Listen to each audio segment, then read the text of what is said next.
Hello and welcome back to the KCC channel. I'm Rob and I hope you are having a wonderful day today. Today we continue with the compilation videos which are aimed at people who are working or people who are driving or people who just have a heck of a lot of time and want something on in the background. Today we're jumping into your favorite ProRevenge. Our first story today comes to us from Warrior044. Boss's boss threatens to fire me. I accept and get him and his friends fired. Let's jump right in. Warning, this is a very extensive story, so grab some popcorn. Background. In January 2021, I began working for a very big American company in Europe that was and is in the energy sector. At the factory plant I began working at, the parts of gas turbines get assessed for restoration and reworked so they can get used again. Each single part would cost several thousand when produced new and hold for like a decade or so. Reworking cost like a quarter of that, and the part would be good for another 8 to 10 years, with more inspections of course for safety. The customers would pay like half or 3/4 of the cost of a new part. And since we talk $2,000 to $8,000 per single part, and a gas turbine containing thousands of pieces, we speak several million for each gas turbine. Customer would save a good chunk, and of course, the company was sitting on a golden goose. After the decades, that meant that the facility where the stuff was reworked had an absolute uncontested income, without much of competition, since the parts were their own design and production, and a win-win for customer and company. Over time, that led to the problem that competence, invention, or even honesty were not needed by the management of the facility anymore. As long as the workers stick to the already developed and tested processes and did their job, money would keep flowing in regardless what the office did or did not. You can see where this is going. Setup, somewhat important. So I was hired there as part of quality control. Specifically, I was to operate a 3D computer managed measuring machine. Gas turbines get, as you can imagine, pretty hot and spin fast. And a decade of heat combined with dynamic stress has the nasty habit to deform stuff. Can't have that for sure. So you have to measure the stuff really precisely so that the production knows what section of what piece needs reworking, or if a piece is too out of form to be used again at all. The operation of such a machine is not too complicated. Put the piece into bracket, clamp it down, load the correct model, and start the program. You get the measurement report then as a text file, an Excel, as well as a PDF. The pieces, usually rotary blades, nearly always came in sets, 24 to 216 depending on the size. When all are measured, you compile all the reports the machine made into one Excel with a somewhat complicated method. Wasn't hard, I learned all that in a week. That machine was immensely important for the facility, running in 2 to 3 shifts per day, 6 days per week. Like 80% of all pieces that went through the reworking process had to be measured at least twice. As nearly anyone with a technical background can guess, operating a machine and understanding what it is actually doing are two big different shoes. When I started, there were only 3 guys that understood the machine properly, as well as a technician, Vladimir, who could actually fix codes or reprogram a 3D model if there was a problem. Vladimir, however, was the technician for the entire facility. Very busy guy. And when he had to come over, his time would need to be paid by the department, something the bosses didn't encourage, so to say.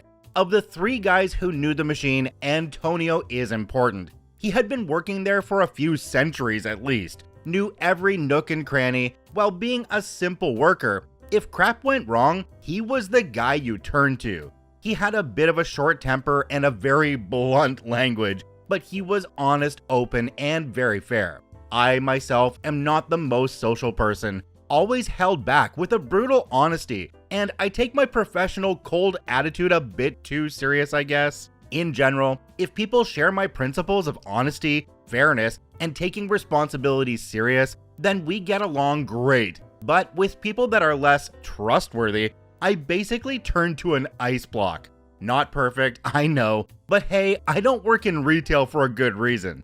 So, thing is, despite some heated arguments, Antonio and me really got along swimmingly. What no one knew was that Antonio had, over the decades, collected such a backlog of days off, overtime and whatnot, that he could retire 2 years early, and he was 63. He had decided to groom me as a successor, beginning teaching me every little detail about the measuring machine, how to fix stuff, how to do proper maintenance, why it did certain stuff, and so on. He was a perfectionist, but so am I, so I really appreciated it. What I noticed in my first week in the company was the biggest problem there. The facility had a massive problem with cliques, clans, and little circles. If you were part of the correct clique, you could do what you want and remain untouchable. If you aren't, well, your credit goes to anyone but you, and you are a fine scapegoat. I didn't care much about it, to be honest. I am a bit of a rule fanatic and stick to them even when everyone else ignores them. For me, this was a well-paying job, with a horrible commute, 1 3/4 hours in one direction. So I wanted to stay there for as long as I could, earn my money, and then just take the next job. There was a fourth guy who was operating the machine. I don't remember his name, so let's call him Igor. Igor was part of the same clique as my boss, Manuel, my boss's boss, Freddie, and of course his own boss, Boris, who was also his brother. He was working the measuring machine simply because it was the most comfortable job he could perform. He was usually doing the night shift, as those paid extra. He occasionally took the late shift, while I always took the early one, was the least popular due to start at 6 a.m., but I like going home at 3 p.m. Igor was, well, as a light bulb. He was like a wet match in a dark basement somewhere in a black hole. I might be a bit too harsh with him now, but that was all I ever got to see from him. He was also pretty lazy, rude, and arrogant. After all, he had an untouchable status due to his brother's best friend being boss of the entire assessment department. The actual story, long build-up, I know. A good 6 months after I started, there was the first incident with the measuring machine. We received material in pallets, and it was a firm rule that the rotary blades had to be sorted in numerical order. Each had a serial number and a set number. Stuff went a ton faster and easier if all was sorted clean 1 to 82, or whatever the setup went up to. Occasionally, an order, which was usually 2 to 4 pallets, would arrive unsorted at the measuring machine. Then we had to sort them. Since we had to lift the blades out one by one anyway to measure them, it was not that big of a deal, just a tad bit annoying. Igor never finished a set if he could help it, leaving just 1 or 2 blades left for measuring. And even when he had to finish a set and start a new one, he would never compile the reports into one Excel. I am pretty sure he didn't even know how that worked. One morning, I came to work, and like so often, there was just 3 blades left to measure. I shrugged without care and wanted to just finish the order and start the next. Problem was, the pallets were a complete mess, completely unsorted, despite them being measured. Igor had worked the late shift the day before and would also work the late shift that day, so I would actually get to see him for a few minutes when I handed my shift over. This of course meant that I would have to sort all of the pallets, while also operating the machine with the next order as to avoid delay. The machine was a bit of a bottleneck in the facility. Usually, this is a chill post. The blades are never heavier than 22 kilograms, 48 pounds, and you had like 6 to 14 minutes between the measurement cycles to lift them out and exchange them with the last measured blade. Sorting the last order took me 2 hours of quite sweaty work while also operating the machine nearby, so I was somewhat annoyed. When Igor came in the afternoon, I asked him in a polite manner why he had not sorted that one order. He replied in quite a rude tone that he wouldn't do that. I was a bit baffled and asked if he didn't know that it was mandatory to do that. He simply replied in a pretty rude tone again that he wouldn't speak about that, outright refusing to speak about a problem? What the hell? I told him that if he didn't want to speak about it, I would have to speak about it with my boss. He just smiled in a smug fashion and told me to do that. Well, I did just that, asked my boss about it in the fashion of, hey, I thought we were supposed to sort that stuff, or did we change that? This led to a 4-way talk with my boss, Igor, as well as Boris. Boris was not happy at all, and my boss was rather embarrassed because it was all clear that I was correct but neither of them wanted to admit that their friend had done anything wrong. I did my usual ice block impression, showing a blank face, replying in very accurate and short words, and staying all polite and professional. It came out rather inconclusive, with a kind request that we should please sort the pallets if they came in as a mess. Igor just shrugged, and it was clear that he didn't care. It happened 3 more times that stuff came in unsorted, but Igor managed to avoid doing it ever. Okay, strike 1 of 3. 6 weeks later, there was the second incident. Every morning before I started, I would maintain the machine like Antonio had showed me to do, cleaning everything and rubbing special liquid into stone tread the machine's arch ran back and forth on. One morning, I came in and turned the machine into a manual mode like every morning, so that I could run the arch to the end of the thread for maintenance. A second thereafter, I heard a grinding noise and instantly stopped the machine. The arch was an air cushion based runner, kinda like a hovercraft, as where the bottom of the arch would always remain a tiny bit above the surface to ensure minimum vibration. So a grinding sound is really, really bad. I quickly inspected the thread and found quite the deep crater in the stone surface, maybe 2 to 3 centimeters deep, like an inch, and wide, and was enough for the air cushion to lose pressure, so the arch was sliding over the stone surface of the thread. This inspection also revealed scratches along nearly the entire length of the tread, so it was pretty clear that the machine had been running with this crater for a good bit. Immediately shut down the machine, informed Vladimir as well as my boss that some big crap was going on here. I also took pictures of the damage with timestamps just out of my usual paranoia. The machine was put out of commission. As the arch had taken damage, the entire stone tread had to be reworked and the machine needed recalibration. It was out for over a month due to that crater. That crater, by the way, looked exactly like the bottom corner of one of the blades, as if one had been dropped onto the stone tread. And the previous shift before me had, drumroll, Igor. Of course, he denied that he had done anything wrong, and he could also not recall seeing any scratches or hear any grinding noises during his shift. He tried to blame me on it, but I had reported the stuff like 5 minutes in my shift, with the last blade Igor had measured still in the machine. Again, it was clear to all who had effed up. But again, not even a harsh word to him. While the machine was getting fixed and reworked, we were put to different work. I got into the pre-assessment team where the pieces get their first evaluation. I made good friends there, which would serve as my ears later on. Strike 2 of 3. After the machine got fixed a good month later, we had collected a massive backlog, to the point that the other departments who did the repair were struggling to find something to do that didn't need measurements. The machine was supposed to work in 3 shifts, but Antonio had left for his 2-year vacation when the machine had been put out for repairs, and the other 2 colleagues who knew how to run and maintain the machine had left for better jobs. So it was only me and Igor by then, with me working quite some overtime for good pay. All BS aside, hourly wage was really proper. One morning, I noticed something pretty weird. The order I had just started the previous afternoon was still not finished, again with just 2 blades remaining. Every measurement report has a timestamp, which I quickly had a look into. The measurement cycle for these was like 3 minutes plus 1 minute exchanging one blade for the next. For some reason, the measurement reports from Igor's shift had like 10 to 15 minute gaps in between, some even half an hour.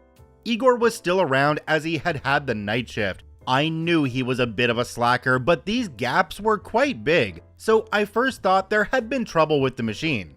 I asked him if he had any trouble with the machine last night, and he snapped at me that all had been fine. I asked if he was sure, and he in return inquired why I asked. I told him that there were quite some heavy gaps in between the measurement report, and that I couldn't find any error messages of sudden stops or such. Igor looked at those timestamps for a moment, back at me, and just shrugged before he went home. That would have been the end of it, if it wouldn't have been even stranger the next shift, Monday. I had for once not worked on Saturday, so Igor had 3 shifts in since I had last clocked out. I came in as usual, did the maintenance and cleaning, and wanted to check how far he had gotten. 4 orders had went through since my last shift, so I assumed that, as usual, I would have to compile the reports. But there were none. I was pretty confused, searching the orders numbers, checking the machine protocol, and all. The measuring machine had been running over the weekend with no shutdown or restart visible in the log, but also no measurement reports at all. I called in Vladimir, as, well, 4 orders worth of reports missing is a big deal. According to rules, I also informed my boss that the machine was standstill due to technical issues. Both Vladimir and my boss came into the measuring room and we 3 searched for the problem. It took us a while to figure it out, simply due to it being absolutely not expected. Someone had turned off the output of the machine, maybe to avoid the timestamps. This again caused quite some ruckus, as all 4 orders had to be measured again with reports, and production was really struggling now to have something to work on. Again, all clear who had effed up, and finally, Freddy had enough, but not of Igor, the malicious compliance. The afternoon of the same day, Freddy, the boss of the entire assessment department, came into my measuring room. Nice, expensive suit, tie, polished shoes, and went straight into my face. I was currently sitting in my chair, compiling the results of the remeasured first order, when he stood before me, giving me no room to get up. He looked down on me and snapped at me that he was sick and tired of me bullying my coworkers. He handed me a letter, which was the signed papers of my contract termination, signed by him, of course. He informed me that I had exactly 2 options now. I could either promise to do better, apologize to my coworker Igor, and admit it was my fault, or I would be fired immediately. Well, the good thing of being bullied and terrorized for most of your childhood is you learn to keep a cool head under stress. So I reined in my first urge to discuss with him or to tell him that such was illegal. Instead, I took the letter and read through it before nodding a few times. Due to my cold, professional attitude, I was known for often remaining silent, so he took my nods as compliance. He informed me that he awaited my written apology before 2 p.m. All the bosses went home by 2 p.m. and came in around 8 or 9. Well, when he turned around and marched out with a smug grin, he left me with the termination letter with his signature on it. Fun fact, when both parties agree to it, a contract can be cancelled immediately without any further responsibilities, beside paying for already issued hours, which go directly through human resources via the electronic timestamps of our clocking. I had 2 hours left until his deadline, and I spent it to carefully clean my workplace, make a backup of my work laptop according to the rules, and then, also according to the rules, clean the hard drive completely. The backup was put into the assigned server with all data correctly named and compiled. But of course, the server for backup data is marked as unsearchable to avoid your search list getting cluttered. After all, the same part types came in again and again, with the same material numbers, of course. If you know the rules and knew where to search, you would find the stuff within 20 seconds. If not, well, good luck, mate. It's only like 10 terabytes or so. I made a copy of the termination paper, signed by me now too, and send them to my email, which was allowed. Put the original back into the envelope and packed up my things. Then I went up to the office, envelope in hand. The big boss showed his smug smile again the moment he saw me, but was quickly confused when he saw me with my laptop, work phone, and all that too. I handed him the letter, offered a polite nod, and turned around again. He shouted, "Where the hell was I going?" Him still holding the envelope in his hand. "You terminated my contract. According to the rules, I am to hand over all personal equipment I had been handed by the company before leaving. Exception, according to paragraph B, are safety shoes and safety glasses. I bid you a fine day, Mr. Freddy." I said that with a cold, calculated voice, trying my best to sound like a lawyer, simply because I knew he hated my professional attitude. Then I went to my own boss and piled my stuff on his desk. My boss was confused as hell, asking me what was up. I briefly informed him that my contract was terminated and that once more quoted the rule. My boss was a smug butt too, but he wasn't all dumb. His eyes went big as he immediately realized that I was the only person he had left that actually knew how to maintain and properly operate the measuring machine, and that he had such a backlog already that other departments relying on the measurements had started to enforce short-time work. He was first lost for words and then rushed into Freddy's office to see the termination letter. Meanwhile, I changed my clothes in the locker room, went to the gate, and asked the security guards to please have a full inspection of my person and my backpack. This was likewise regulation for personnel that was terminated on short notice. And while the security guards were pretty baffled that I asked them to be searched, they complied. They searched me fully and handed me a written confirmation that I had nothing on me that belonged to the company. My now ex-boss tried to call me all the time on my way home, but I disliked having phone calls in public transport, so I simply muted them and continued reading my book until I got home. There, 4 p.m. by now, so well past his own time to go home. I finally answered his call. He tried to convince me that I needed this job and that this all could be sorted. My reply? I will have a new job within a week. You will need to take at least a month to train someone new on the machine if you had anyone that could train a new person. I tell you what, give me a solid contract with triple the pay and I come back. Oh, and I want a written apology from Freddy, too, as well as my piece when working. He told me that I was completely unreasonable with such demands. Again me. So to get this clear, 3 times I discover massive BS happening, 3 times you guys try to heap the blame on me, and then you guys literally try to humiliate me, and Freddy does actually fire me. And you want me to be reasonable? Well, guess it would be reasonable then to just ignore you then, please be well. I hung up then and blocked his number, as well as any other number with which he could try to call me later on. The aftermath. As I had mentioned before, I still had ears in the company, so I have a good idea what followed. The facility suddenly had its most sensitive bottleneck tightened even further, and then clogged full of concrete soon after. No one maintained or cleaned the measuring machine anymore, and being a precision machine, it didn't take that lightly. Vladimir was soon called in multiple times a day to fix a problem, which in return built up a backlog for him in other places. Things I, or previously Antonio, had fixed within a minute now took hours, just for Vladimir to find the time to come over and fix it in a minute. He tried explaining stuff to Igor, but yeah, that didn't work well. Other departments ran completely dry of work, and of course, they didn't want to bear the blame for missed deadlines, so the whole issue was pretty quickly reported up the ladder. And with no one wanting to take the hit, it climbed higher and higher before it was eventually on the desk of the national CEO of the company, the highest entity of the company this side of the Great Pond. Found that out via a friend in HR. What followed was the arrival of the proverbial kill squad. You know, the modern equivalent to an executor, a bunch of guys in very tight suits, no sense of humor, cold eyes, and the strict command to find someone's head to put on a silver plate. As far as I heard, even a prosecutor from the USA was among them. I was called by the company a month later, asking if I could come in for an interview. Not a job interview, mind you, but they asked me to give a statement on the whole affair. This wasn't a legal thing, and they had no way to force me to make a statement as it was an internal investigation.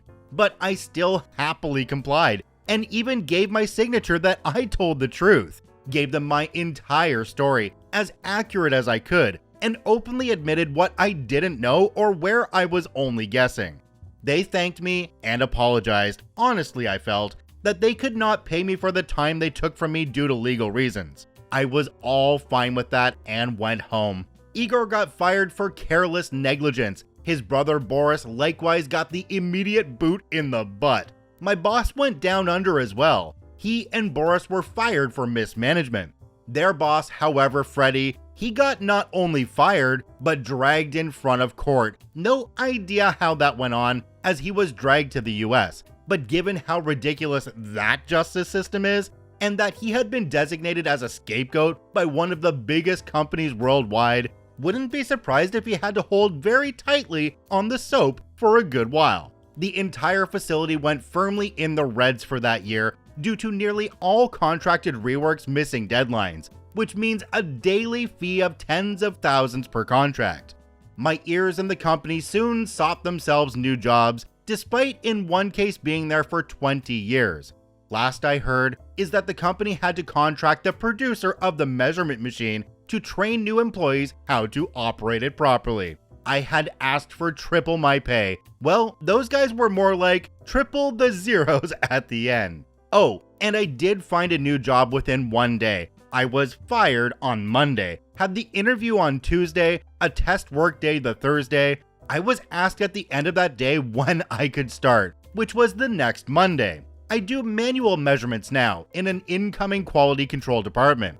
The boss is a blast, the team is all friendly, and my commute is 18 minutes with an electric scooter. I worked there for 9 months now, and I am already the de facto team leader for first sample stuff. And best of all, I am appreciated for the work I do too. I hope you liked this long story. So a company has one skilled machine worker because their other skilled machine worker has left and they're not coming back. They've done this for long enough that they don't care, they're retired and gone. OP had an opportunity here to make a lot of money, but the company for some reason didn't want to bring him back in at 3 times his wage and ended up paying so much more to get that issue resolved. And was it really resolved? Because it didn't sound like it. I absolutely love the outcome of this story because it sounds like OP was instrumental in disassembling an old boys club, which is something that you see in a lot of businesses. People who have been there for such a long time that they all work together and they seem to be on autopilot. They have the attitude that they're completely infallible, but they don't realize that crap rolls downhill. And when the word gets to the people above them, well, they are the first ones that the crap is gonna roll through.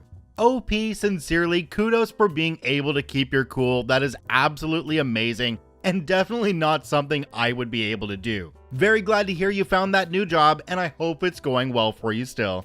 This next story comes to us from Small Town TA. Sometimes I wonder what kind of person I'd be if I had never been medicated at all. 6-year-old girl gets revenge on a bully. Let's jump right in. I'll be honest here, sometimes I think about the time I got revenge on my childhood bully. For context, I was still in the trial phase of searching for the right ADHD medication. I was 6 years old at the time of this story, and outside of my parents and my daycare and elementary teachers, no one else has heard this before. There was a girl who had just moved to the area and was only there while her dad was stationed at the army camp or base, whatever you want to call it. She was an aggressive, most likely angsty, angry teen who was tired of moving every 2 to 3 years. I see that now as an adult. I'm 22, so this was about 15-ish years ago. Anyway, I had to sit at the very front of the bus because I had a severe peanut allergy. This girl, we'll call her Kendra, partly for anonymity, partly because I can't remember her name now, had gotten into some serious trouble and was forced to sit at the front with me for the next 2 weeks. Each day, she would take my backpack and throw it on the ground, stomping on it and getting it covered in mud before she'd shove me into the wall and sit on me. Keep in mind, she was a rather heavy-set 13 or 14-year-old, and I was a 6-year-old who weighed maybe 30-something pounds soaking wet. I was incredibly tiny, thanks IBS, and she would use that to her advantage. We had folders called moose books, and she on a few occasions took my homework and notes out and ripped them up or crumpled them so that I couldn't write well on them, which led me to have to pull my card 2 times. One particular day, she saw that I had just gotten a new pair of glasses, really cool early 2000s sunglasses. She took them off my face and snapped them in half before resuming her regularly scheduled crushing me against the window session. I was sobbing in pain and absolutely terrified. The bus was so loud I couldn't be heard over the noise. The next afternoon, I decided, maybe that's a strong word, to get revenge. I sucked bruises like hickeys into my own skin, on my arms mainly. I also bit myself hard enough to bruise for good measure. When I got off the bus at my after-school daycare, again after being hurt, but not like what I'd done to myself, my teacher freaked out. I told my teachers that my bully had been biting me and punching me, hence the bruises. They ended up calling my parents, who then called the school. My bully ended up having to change bus routes, and I also got in trouble, but just for lying. They reviewed the camera footage and saw everything but the part I'd lied about, obviously. Thing is though, I didn't feel remorse until I got into trouble myself. Only then did I feel bad. I feel like I could have handled it better, but hey, not bad for a 6-year-old, right? Jumping down to the comments on this one, there was a pretty good comment on there from a school bus driver that I'd like to share with you. It's from a user called Maniacal Gleam. It says, "I'm a school bus driver. I'm sorry this happened. When I put kids in the front seat for any bullying behavior, I make them sit alone so they don't have targets. The seat just to the right of the driver is the best place for bullies. I use the seat behind me for kids who have issues that require front seat access and aren't the kids harming others. The driver failed you. The first thing I do when told about bullies is check my cameras. Then assign appropriate consequences. That should have happened for you, and you should never have been ignored and forced to try and deal with it on your own." Now, OP replied to this one as well. It says, "I don't blame him. He was my first bus driver. I had 3. And he was up there in age and nearing retirement. We had a very rowdy group of students, and he likely couldn't hear me from all the other yelling. I was a pipsqueak too, so I don't hold him accountable for it." Okay, so I need to chime in on that one because I was the little guy in school myself, and I got picked on quite a bit. If you're at the front of the bus, let's be honest, there's no way that driver wouldn't have heard you screaming if you had somebody sitting on you. I honestly think if this was something that was going on and on, it's just that the bus driver didn't want to deal with it. Fortunately, these days when you ride a school bus, they have cameras. But not only do they have cameras, but most of the kids on the bus have cell phones with cameras as well. This next story comes to us from Tubis61, dealing with an entitled neighbor. Let's jump right in. Just flipping through a few stories and reading about entitled drivers getting their just desserts. This made me think back to my days as a paramedic. We got a call to a house where there was a bariatric patient who had fallen. The patient was morbidly obese and weighed around 30 stone, 420 pounds. This story isn't really about them though. There are many reasons people get to this size, and I've never judged, only helped. No, the problem here was a really arrogant neighbor we had come across before, and boy was this chap a judgmental moron. Our patient had a car and had a disabled parking permit. They also had a council-designated disabled parking spot outside their home, which the neighbor kept parking in. There had been a number of letters from the council regarding this, and a number of parking fines just served to annoy this chap even more. On the day of the story, I took the call that the patient had fallen, and we went to the house. Sure enough, the neighbor was not only parked in the disabled spot, but had parked a second car blocking access to the patient's driveway. I assessed the patient and suspected they had a broken hip, so needed to go in. I sent my colleague round to the neighbor to ask them to move the cars, and when I came back, I was told the neighbor had just told my colleague to do one. No problem, time to get the message home. I radioed through to our control center and asked for the fire service and police. We needed the fire service to help lift the guy, and the police to do a little parking control. The fire service were the first to arrive, and I spoke to the crew commander and let them know what the situation was.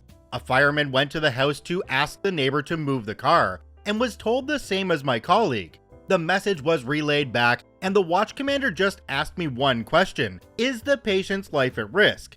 I knew exactly where this was going, and it was time our thoughtless neighbor got the message. My answer was, yes, there is equipment I need to get into the house, and the driveway is blocked, preventing me doing so. The watch commander told the fire truck driver to move those vehicles. It was really satisfying to see both vehicles being pushed down the road by the fire service, and the look on the neighbor's face as he came out spitting and screaming was well worth seeing.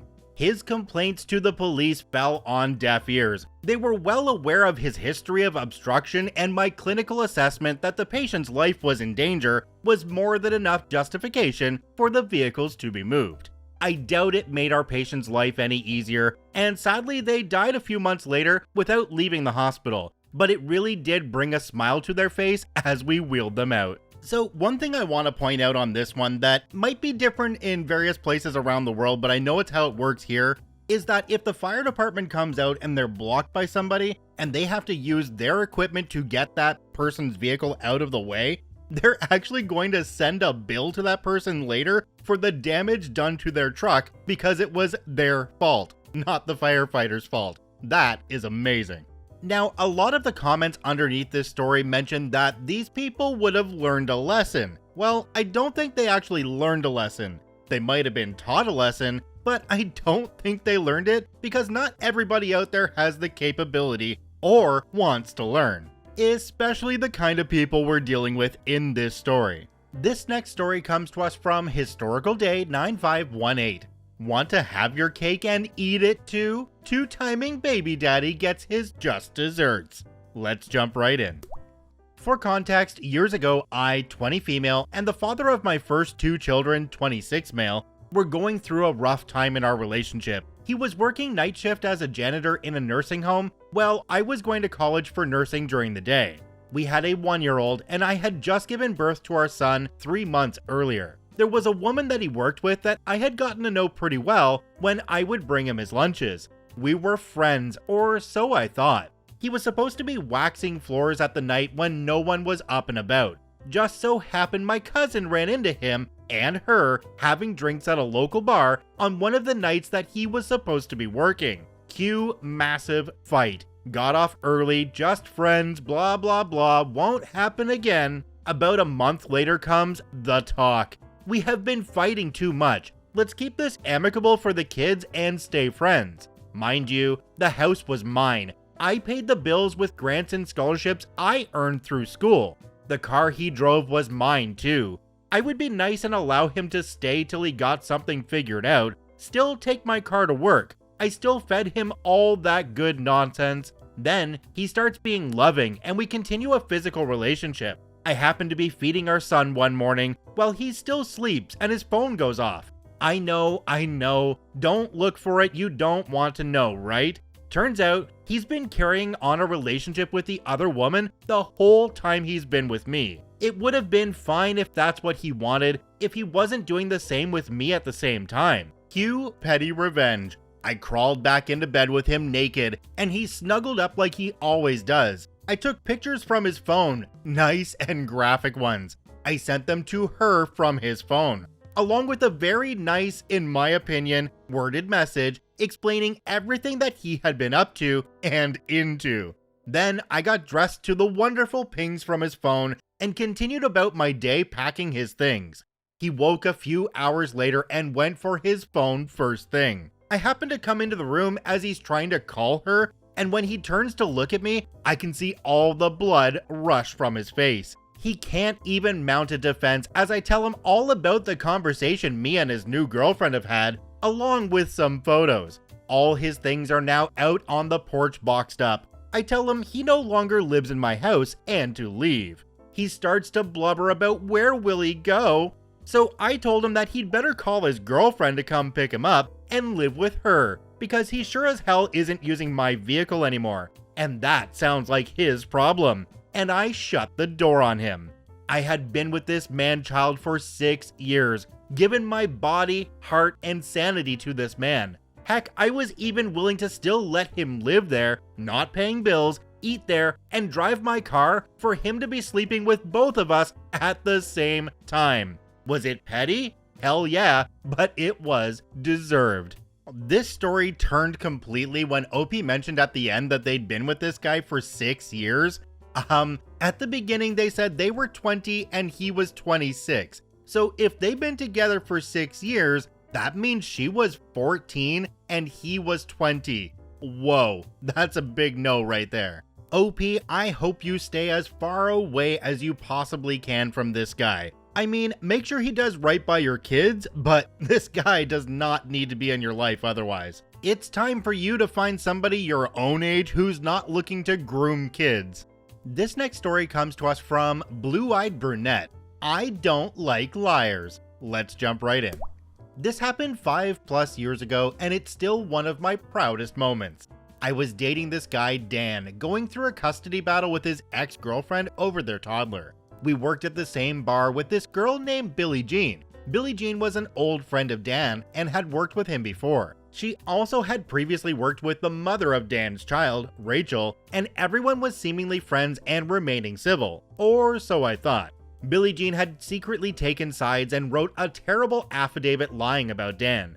Dan somehow got a copy of it. I don't remember how the court process went. As I was reading it, I kept getting more and more irate. I hate liars. And one thing I really feel that crosses a boundary is using a child for leverage to hurt the other parent.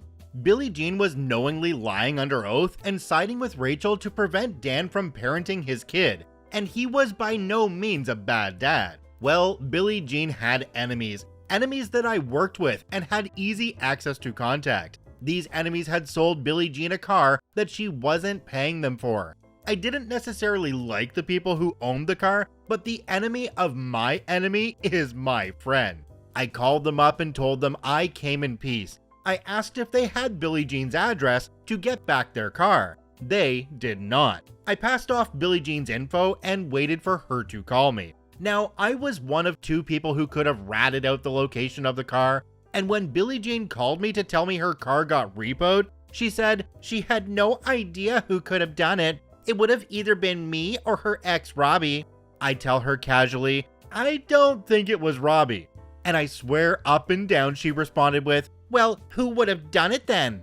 I held back laughter and finished the conversation with a half-butt, oh, I don't know, that's so weird type of comment until she hung up.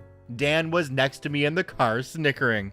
Dan won shared custody of his child, and Billie Jean lost her bar job because she didn't have transportation to work an hour away. To this day, I wonder if she ever pieced together that it was me. I don't like liars. Okay, wait a minute here, because I don't think this is how the song goes. In this case, Billie Jean was his lover, and the kid is his son. I swear I heard that song differently. Now, I honestly think that any parent that gets in the way of the child seeing their other parent is a gigantic butthole. But even bigger than that is somebody that isn't part of that previous relationship who's trying to keep them away from the child as well. That person is a super butthole. This next story comes to us from Quiet Fangirl. Mom takes down the HOA from the inside. Let's jump right in. My neighborhood does not have a homeowners association, at least not anymore. When my parents first moved in, my older sibling was maybe 2 years old, and with me as a little glowworm, there was an HOA. They took money from the neighborhood in exchange for their services. At first, and for quite a while, my parents just kinda shrugged it off. The HOA shoveled the snow off the streets in winter and dealt with trash collection, so they were doing something worthwhile, right? Ha, no. The city controlled the snowplows and the garbage trucks, not the HOA. But still, there was the illusion of effort. And besides, one summer they decided to contract a company to plant new trees all over the neighborhood. The fact that the company was owned by the son of the head of the HOA was totally coincidental. The trees were the beginning of the end for the HOA. Why? Well, my grandma on my dad's side was visiting when they came around to plant the trees. My grandma, who is a certified master gardener. And so she stared through the windows of our house as the guys planting the trees just dropped the saplings on the grass, still with their roots inside the bag they came in. No holes dug, no holes cut, just bagged sapling lying on the grass like a pathetic and sad stick. The saplings laid there all night. No one came back to actually do their job and plant them. My master gardener grandma mentioned offhand that those saplings were going to die unless they got in the soil. And something clicked in my mom's head. She was paying the HOA money, actual money, every month, while both she and my dad worked taking care of 2 very little kids, sending us to daycare and preschool, and arranging babysitters and feeding us. And the homeowners association was just going to pull this half-butt bullcrap instead of do what she's paying them for? No effing way. So she showed up to the head of the HOA's house and basically demanded that the trees get planted properly, like she's apparently paying for them to do. The head of the HOA, so excited for someone to actually care about the neighborhood, made their second mistake. They asked if Mom wanted to join the HOA. She agreed. The trees were planted, but most didn't make it. My grandma was right. First things first, my mom showed up to the next HOA meeting. There were like 5 people there. No wonder they asked Mom to join. They desperately needed the people. So Mom looked at this collection of people, herself included, who weren't even paying money to the HOA like the rest of the neighborhood. All the contractors the HOA called in were close relatives of other HOA members and weren't paid by the HOA. After all, they're family. So my mom started digging. She spent pretty much a full summer taking down the HOA before she had to go back to teaching in the fall. With me carted along after her and my sibling old enough to be in school or daycare, she dug through the years of paperwork detailing the HOA's financial situation. And she found something extremely enlightening. The HOA didn't actually do anything. Well, they didn't do anything to benefit the community. Everything they claimed to do was either covered by the individual homeowner or by the city itself. So they were collecting money from all the neighborhood residents under false pretenses. And actually, they weren't even supposed to be in our neighborhood. Their association zone was a whole different neighborhood. So what is a working mother of 2 small children to do while her husband is off at work and she's off for the summer? She goes door to door with pamphlets, me and my sibling in a stroller, as she weaves her way through the neighborhood blocks, pamphlets explaining the situation and how to stop paying for services you'll never get. Pamphlets that are, of course, written in both English and Spanish to account for the high amount of Latino and Hispanic people in our neighborhood. And naturally, she's got a lawyer and an accountant. It put a major dent in her pocket, but if it meant the entire neighborhood wasn't exploited for money each month, it was worth every penny. Another HOA member helped her sift through the documents and data and pass out pamphlets and encourage people to show up to the meetings, but had to back out because of work-related reasons. My mom rolled up to the courthouse flanked by the lawyer and accountant, her kids safe at home with her husband, and had more than enough evidence to get the homeowners association the F out of her neighborhood, expose the fraudsters for the frauds they were, and make sure that no HOA would ever push their luck in our neighborhood. It's been almost 19 years and no one's even tried making another HOA in our neighborhood. So you mean to tell me that after so many years of all these people in the neighborhood paying them, they didn't have to pay back any of the money even though they were completely committing fraud? Sounds to me like crime might actually pay. I wonder if my neighborhood needs an HOA. Keep in mind, if there is a registered HOA in your neighborhood, then if you do a title search, it's actually going to show that HOA. So if you run a title search on your property and it doesn't show that HOA, you might be paying into something that shouldn't be there. This next story comes to us from Disgruntled Veteran. It's called, "I'm Not the Vice Principal Anymore." Okay, let's jump right in. Okay, so this happened at the end of this school year. I posted what was going on in the r/teacher group, and several of the people there told me to post what happened in here.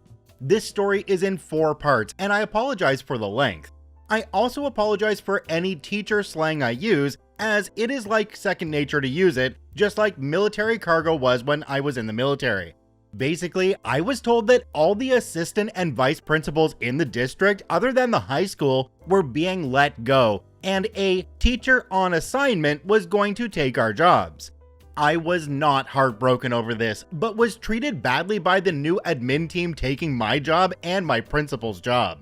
Also, I tried to help my staff on my way out, and it seems my bosses cared more about their images than my staff's happiness. So here is the story. Part 1. So none of the other admin in my district had received our contracts for the coming school year yet. I was wondering what was going on, but I heard rumors about a pay scale shift, and that was the reason for it. I found out Wednesday what is actually happening.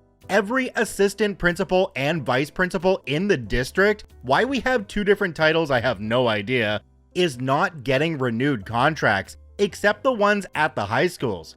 Their positions are being eliminated, and their jobs are being replaced with a new position that pays a teacher's salary plus a $2,000 stipend. They are replacing the assistant principals with learning coordinators. Apparently, the budget is the given reason, but I also heard rumors from someone at the district office. Each of us assistant principals and vice principals were scheduled to meet with one of the assistant supers Wednesday. We thought it was about our contracts, and we were correct. When I arrived, the acting superintendent was there with the head of HR. I was told about the elimination of my position, but not the reasons why. I was then given an option for the coming school year. I could go back into the classroom, I could work in the district office, or I could apply and interview for the new position that is replacing my job. WTF. I wouldn't care one lick if I was told that my position had been cut completely and I needed to go back into the classroom. I love the classroom. I miss teaching full time. However, to tell me to apply and interview for a job I already have is BS. We were told to give the district our answers by Friday, and they would draw up contracts or schedule interviews. Wednesday afternoon, I went to see Tony, who is an assistant superintendent and one of the few decent leaders in the school district. I heard from Tony that there was an internal shakeup, but he wasn't allowed to talk about it or even give me a hint about what happened. However, one of the assistant supers was being reassigned, aka demoted, to being the principal of my current school. My principal was not coming back due to health reasons. The superintendent was released from his contract, and my school's new learning coordinator position had already been filled. Who filled it? A school counselor from one of the high schools who just happens to be a friend and lackey of the assistant superintendent that is now the new principal. So early this morning, I gave them my answer. I decided that I didn't need until Friday to decide. I tried to make sure I sounded professional, but I made sure that my message was getting across by speaking with authority. I went into the acting superintendent's office and told him that I thought that laying off a bunch of people so they could hire others to do the same job, but at less pay, was BS. I told him that the way the school district handled certain situations was idiotic. I then gave several examples. I next told him that he was going to ruin a perfectly good school with an amazing team of educators by putting a lazy, mean, parent-pleasing person in as its new principal, and letting her put a lackey in as her second in command.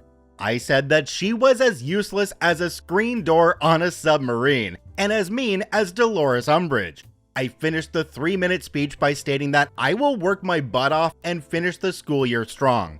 I will prep things for the next school year so that the teachers have an easier time. I also let him know I would never work at or recommend the district to anyone ever again. Then I left, letting him know that I expect an amazing letter of recommendation by the end of the school day Friday afternoon, since I earned it for my service in the past few years. So what am I going to do now? Well, I called up an old friend Wednesday who is currently a principal at a STEAM charter school that's part of a chain of charter STEAM schools and asked if he had a teaching position available. He's been asking me every year for the past 5 years to come work for him. He told me he had 3 openings and I could have my pick of them. So next year I will be a, drumroll please, 6th grade teacher, and I am very happy about it. I even get to design my curriculum as long as it meets state standards. I could apply elsewhere for admin positions, but I think I need a break from school leadership. I need to love my work again like I used to as a teacher.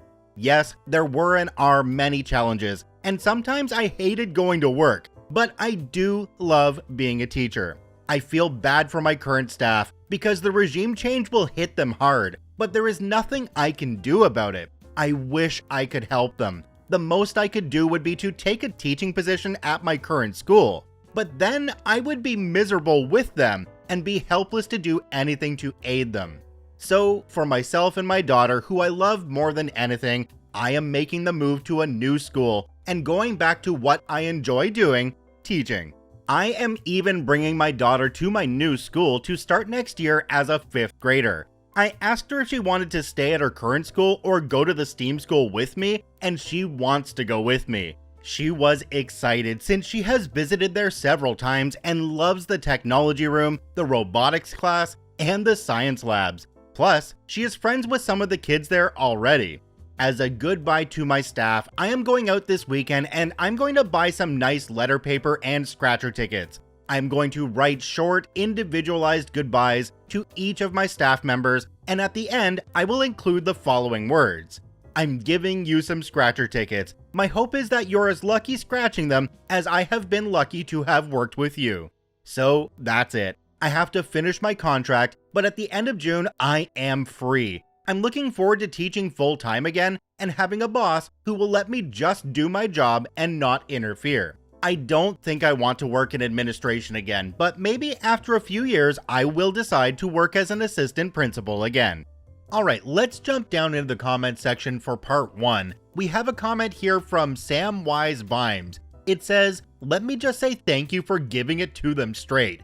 Too many people don't want to rock the boat, and it allows this kind of BS to happen over and over again with no real recourse. Good luck with your new class. I hope you find everything you want and need."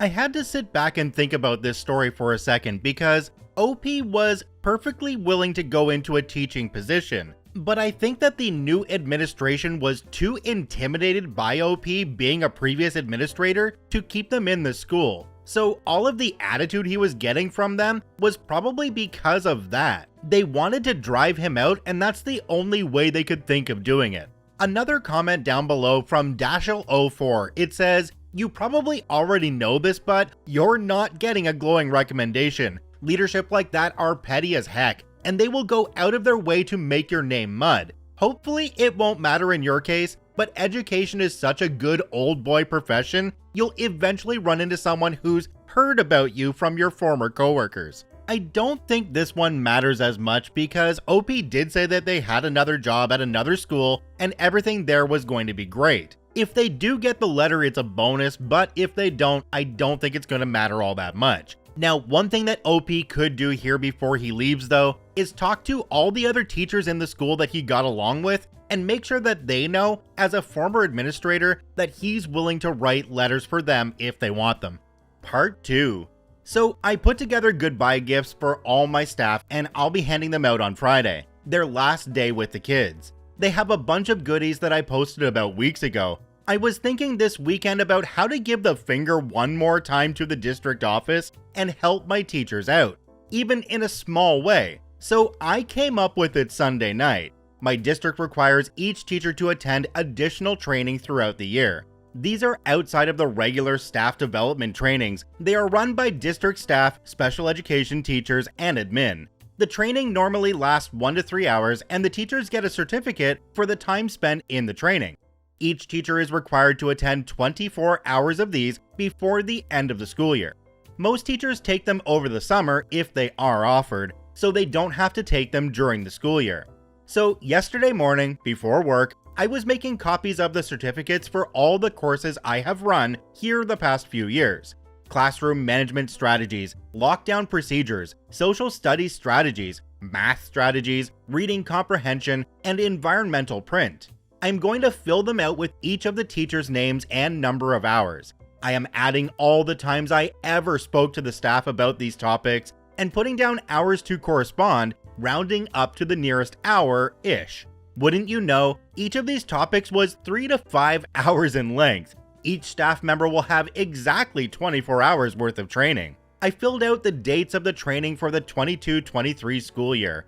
Oh, and I have an attendance sheet with all of their names and have them marked as being present. Note, I checked with the district, and since I am still an administrator into the summer, I am allowed to run these trainings over the summer before I leave. Now, they can have their summer to themselves and not worry about taking classes during the school year. They can if they wish, but 99% of teachers here hate the mandatory training hours. I hope the staff likes the present. Alright, let's jump down into the comment section for part 2. There's a comment here from TallChick8. It's a very short one. It just says, "The gift of time is so much more precious than a $5 coffee gift card. Good call." OP responded to this comment as well. It says, "Thank you. I hate getting cheap gifts, especially when I was a teacher. This gift didn't cost me anything other than the time it took to fill the certificates and timesheets out. But hopefully the staff thinks they have value. OP, I'm sure the staff extremely appreciates what you've done for them in this case, because sometimes sitting through a training session for something that you already know can cause even more stress that you don't need, especially when it's over the summer when these teachers just want to be having their break. Your gift means they get to spend more time with their families or their pets or whatever else they have at home. That to me would be one of the most valuable gifts I could get. Okay, after this part, remind me not to get on the bad side of OP. Wow. Part 3. Since Friday, I am no longer a school administrator. I technically have another week to work, but I took vacation during that time because, well, screw them. Now I spend the last week packing up, giving aid and comfort to my now former staff, and causing problems for the new administrators who are buttholes.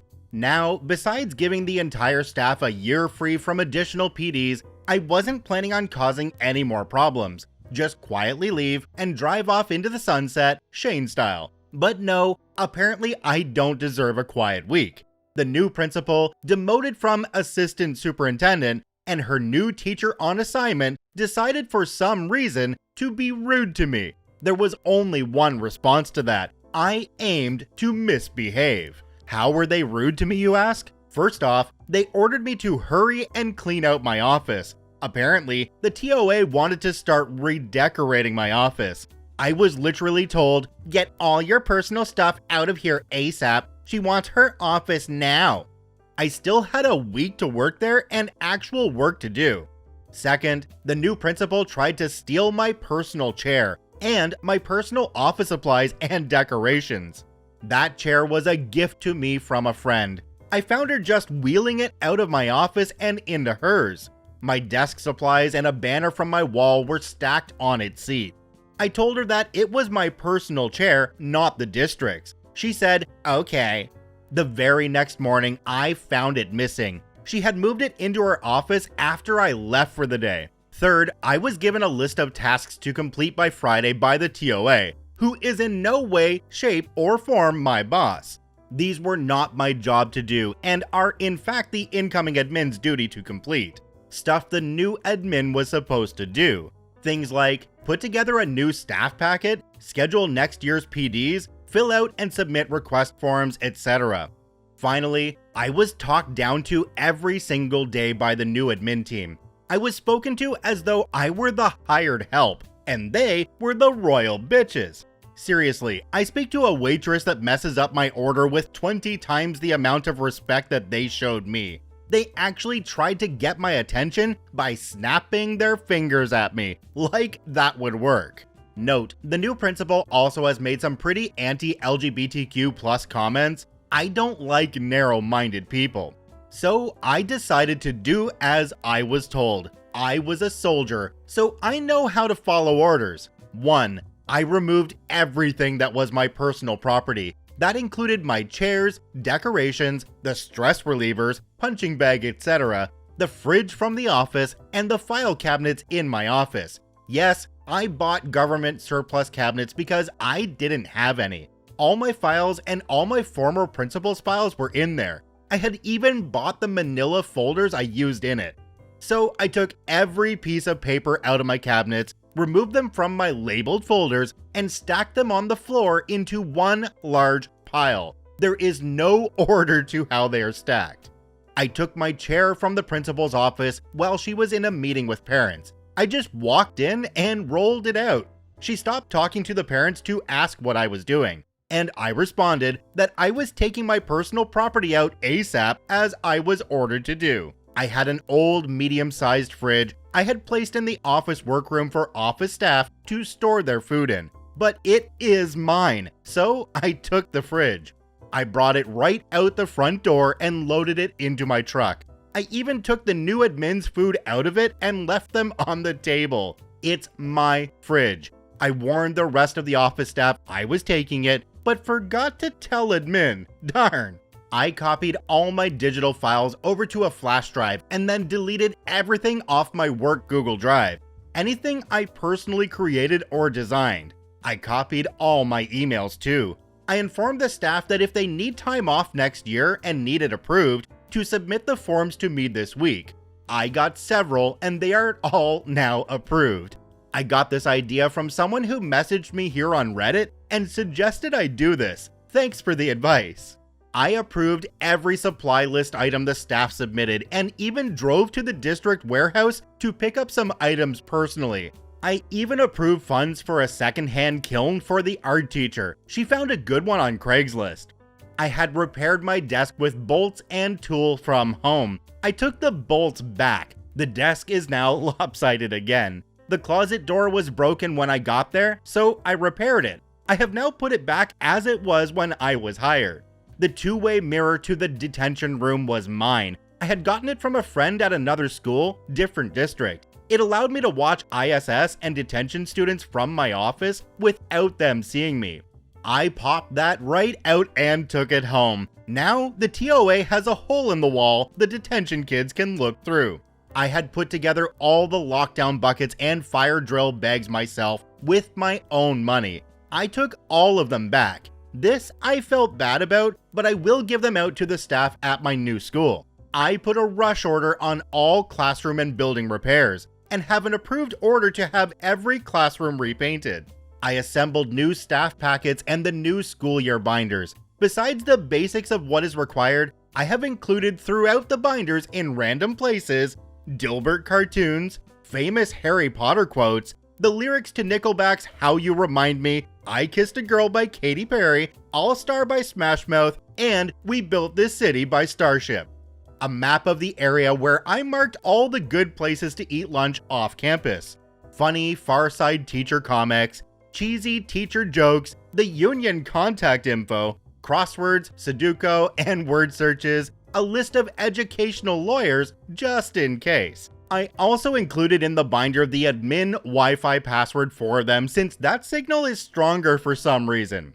I went ahead and wrote out the PD schedule for next year. Oddly, every Wednesday is listed as free time or work in your classroom. I'm sure they will change it, but I don't know when they will find out what it says. I had a master list of donators and partners in the community. It was posted on a whiteboard in my office. I got over 4 dozen businesses and people in the community to help with various things or donate over the years. I spent a lot of my time building relationships with them and making deals. I took a photo of it and then I erased the list and took the whiteboard since it was mine. Friday, I flew the LGBTQ+ flag instead of the state flag. I also placed LGBTQ+ flags in each classroom in case the staff wanted to display them. Then I got yelled at 3 times. The first time was when I took back my chair.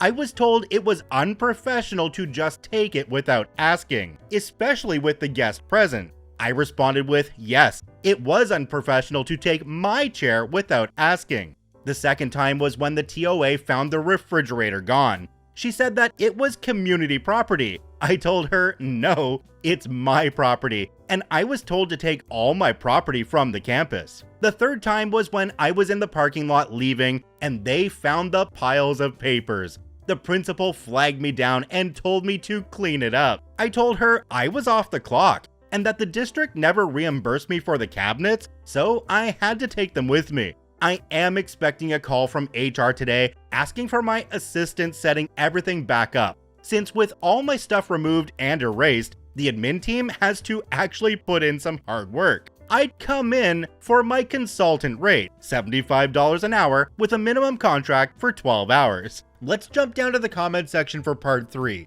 There's one here from a person called I Am the Bella. It says, man, you'd think grown-ass adults would be more respectful. So much cringe. I don't get how someone like them enters the field of education.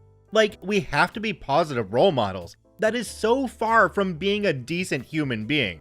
Just damn though. Best wishes to you. I think if we look back at the story a little bit, we can see that the new principal was demoted from the assistant superintendent. That might have made them an unhappy person.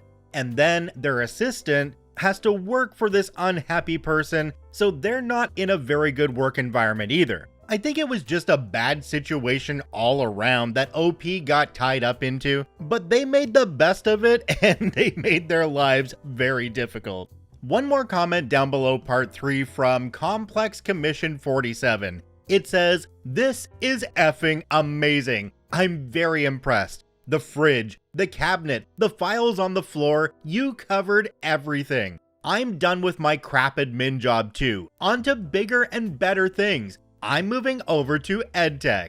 I completely agree with this comment. All of the things that OP did almost had me in stitches over here, and if my wife was drinking something beside me when OP said that they brought the fridge right out the front door and loaded it into their truck, I think her drink would have been all over her desk. The best part of this for me though was OP removing the bolts they used to fix the desk and leaving it lopsided. That was amazing. This has turned out to be one of the best ProRevenge stories I think we've ever read on the KCC channel.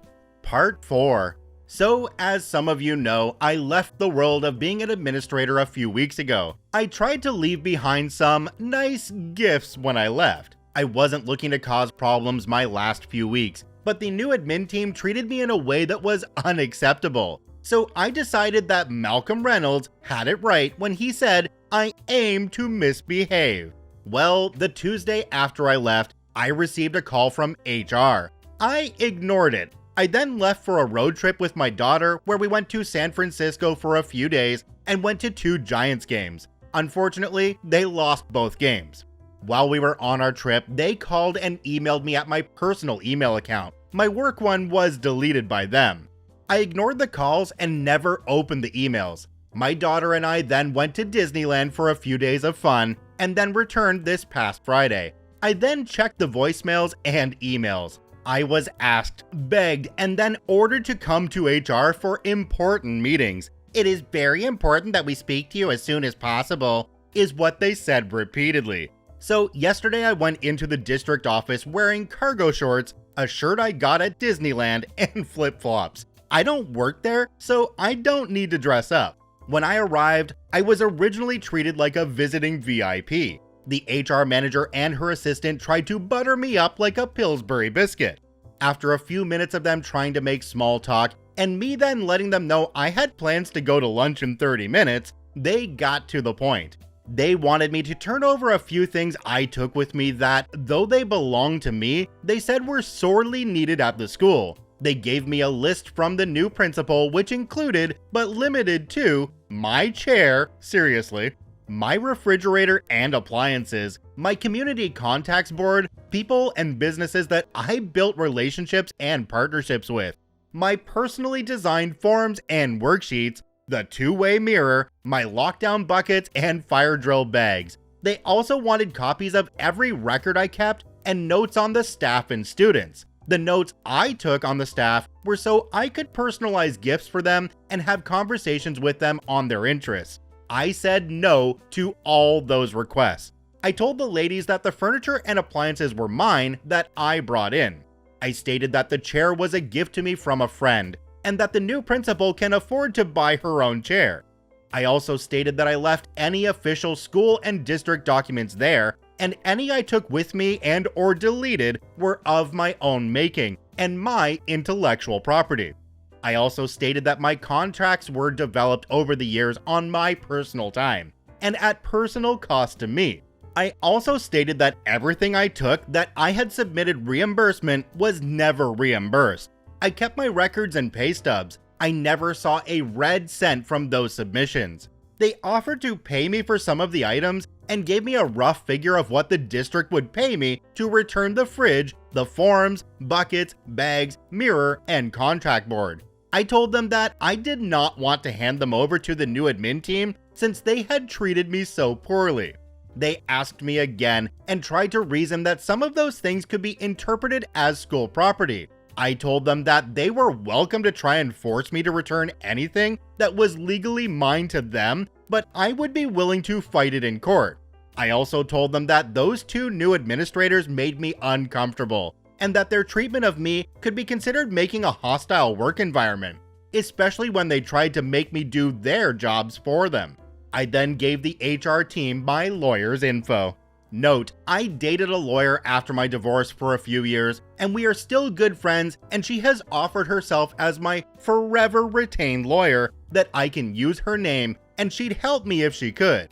I rarely use her name, but when I have needed her legal advice, she always comes through. I also help her with physical chores when she or her family needs help. I then wished the lady a good school year in the term to come and left.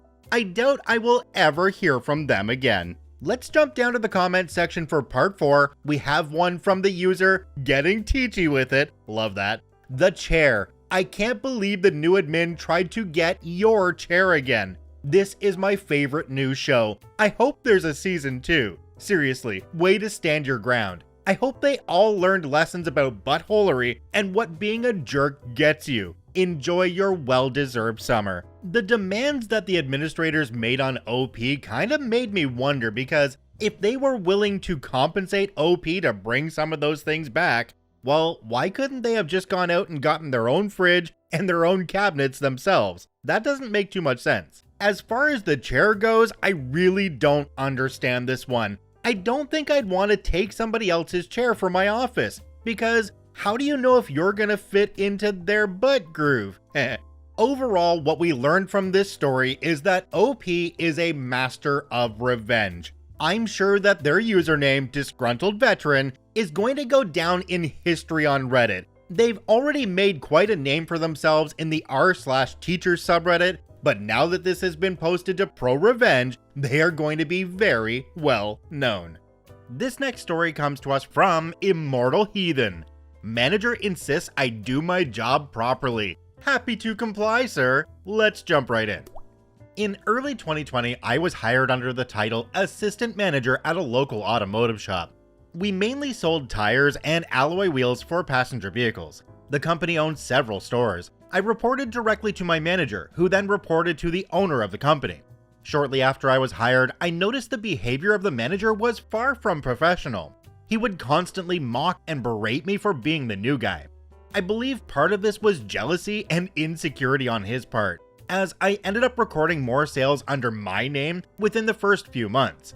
He would also knock off work early and start drinking beer whilst the rest of us continued to work. I remember when he found out that I participated in MMA training sessions after work, he tried to goad me into a fight for his own amusement. Clearly, this guy didn't like me, and I was starting to get the feeling that he was trying to get me to snap or lose my cool, and as a result, my employment.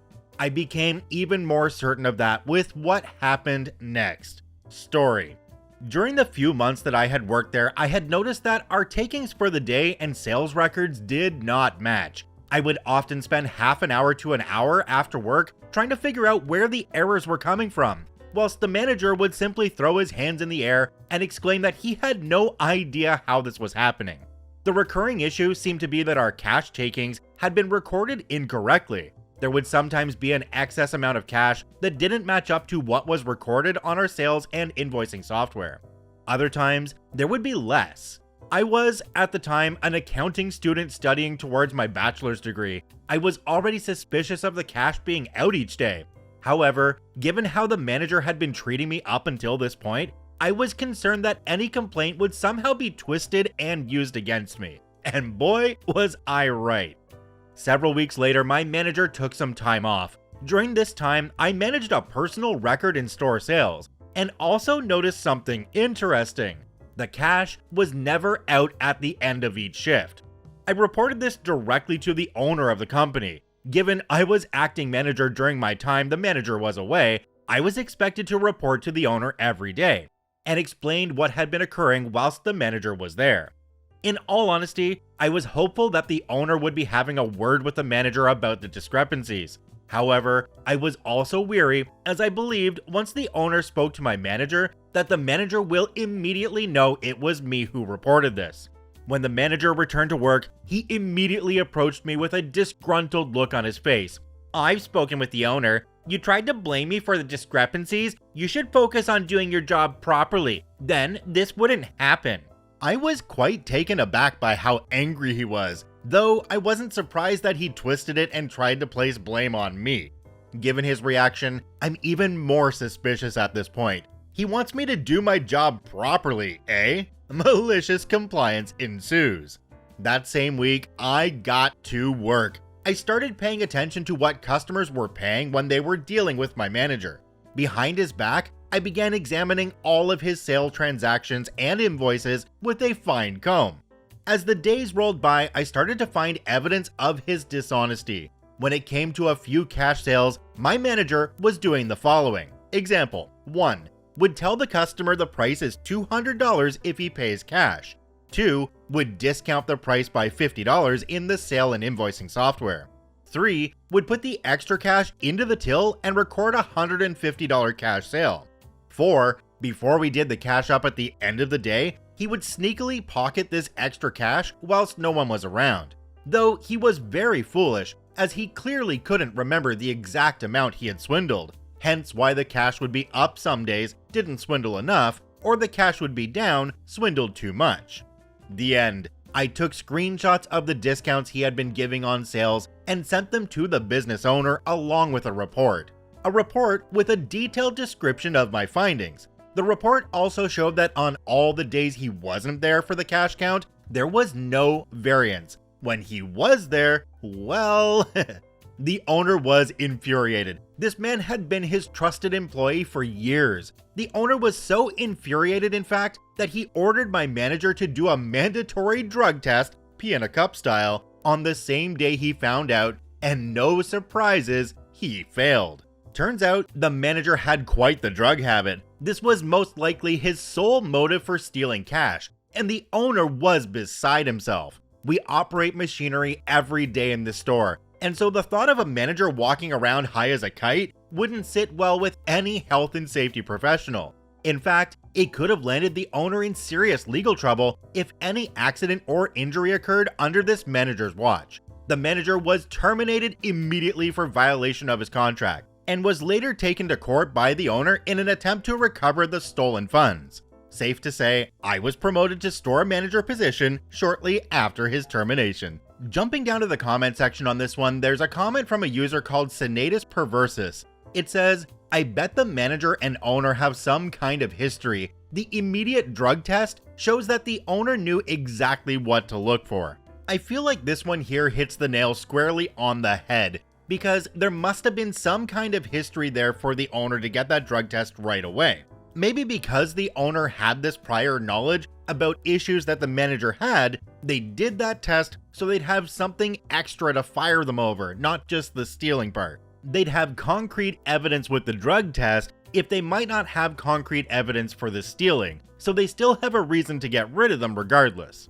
This next story comes to us from Double J369. I would like a raise and time off, and let's jump right in. I want to start this off by clarifying that it is not my story. It's the story of someone very close to me, and I will leave out a large amount of specific detail because quite a bit of info is not mine to reveal. The build up to the revenge is that this person had a horrible employer. She worked HR and managed payroll at what was effectively a nursing home. I don't know that they call themselves that, but it's what they are. The company had a bit of a good old boys club going on, with all of the highest level management being older men who all did less work and got more pay than pretty much everyone else. There were regular complaints from women about being mistreated, and many women were fired for absolutely absurd reasons, followed by their male coworkers getting raises. That in and of itself was bad, but it's not what instigated the need for revenge. What caused the burning desire to get back at the company was when the company fired my friend's manager, who was a woman, because she took a week off after literally breaking a leg badly. The HR department was already badly understaffed, so my friend had to take on the responsibilities of this manager without any pay bonus. She requested a pay bonus multiple times, denied each time. A month or so later, the company hires a new manager to replace the old one at nearly twice the salary.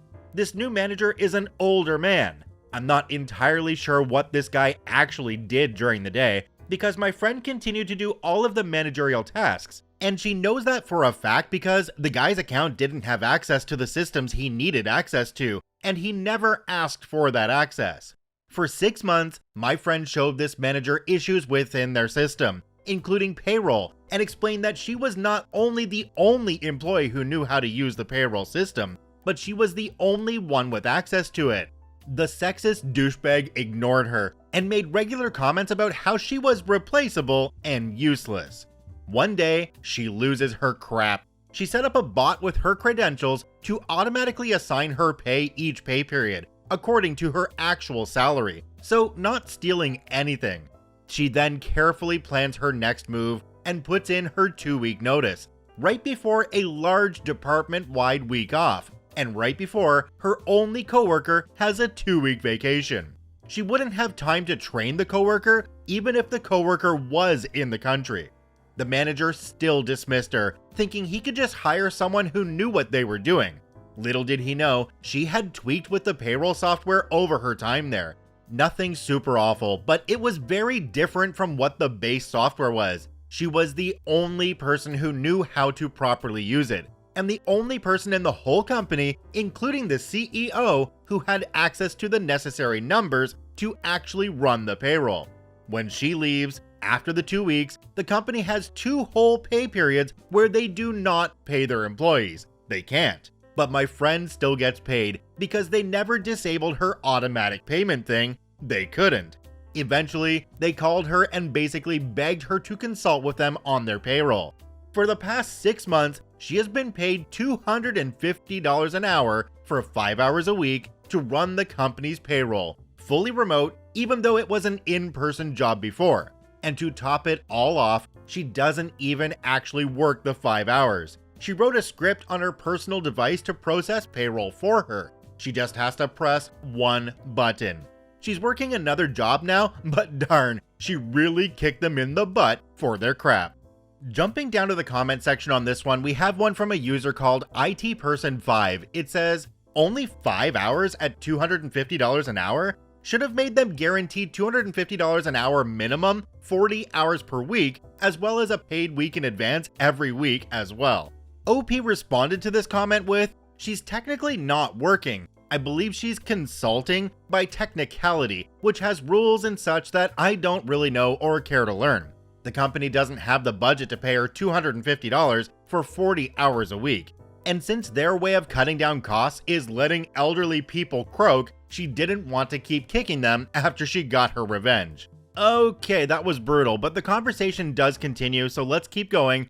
From ITPerson5 again, they say, ew, okay, I didn't realize they let people die to pay that. Sounds reportable though, if there is any kind of proof.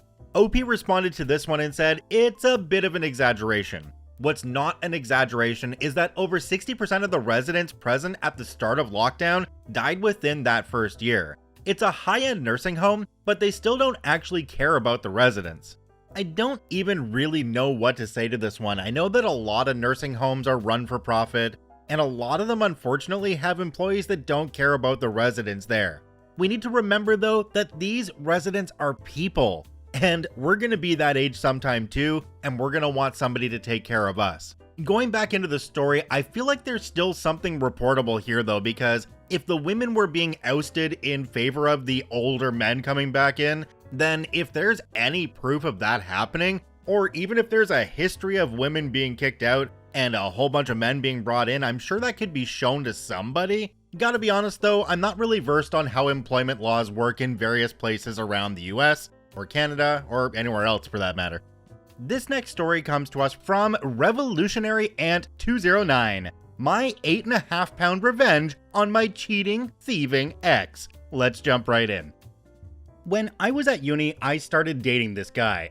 At first, he was wonderful, dedicated to his studies, fun to be around, attentive, and always surprising me with things, working hard at his job, etc.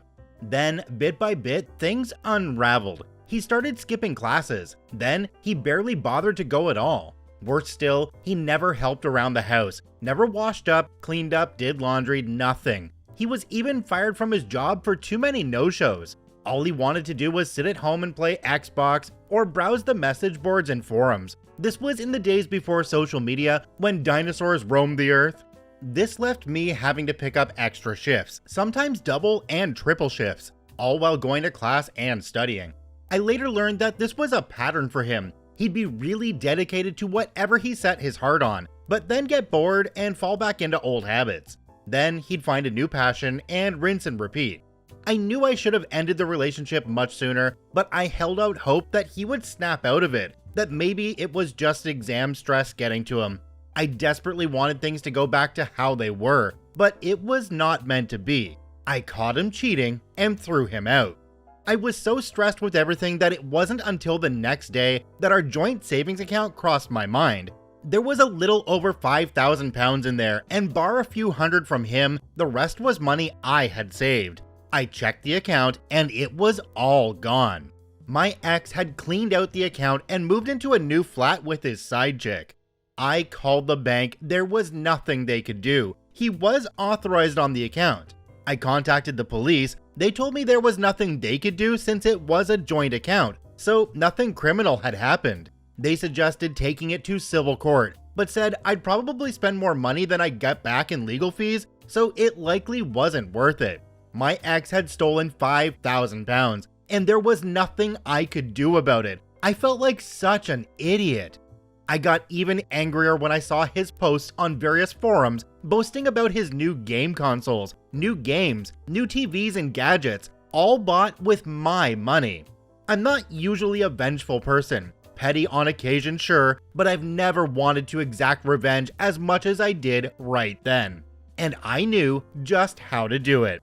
While I was a student, I temped every summer to help pay for my studies. One such job had been for a debt collection agency. The work was crappy as you can imagine, but it paid really well, and it was only for a few months. My ex had been dodging debt for many years, and he was very proud of that fact. He was also proud of the fact that his debt was close to being statute barred, and he hadn't paid a penny. For those of you who don't know, in the UK, creditors have about 6 years to collect a debt, and then it becomes statute barred. That means the money is still owed, but creditors have no legal way to enforce payment, such as using bailiffs. My ex was a few months away from reaching statute barred status. However, what a lot of people don't know is that making a payment on that debt resets the clock. If you pay any amount, then that 6 years starts from scratch.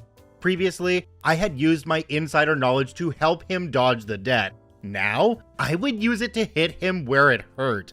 By the end of our relationship, I was handling everything, including his debts. I had the paperwork, so I knew who he owed and how much. I called his creditors up. I was honest and said I was a friend calling to make a payment on his behalf. I didn't pretend to be him because that would be a big legal no-no.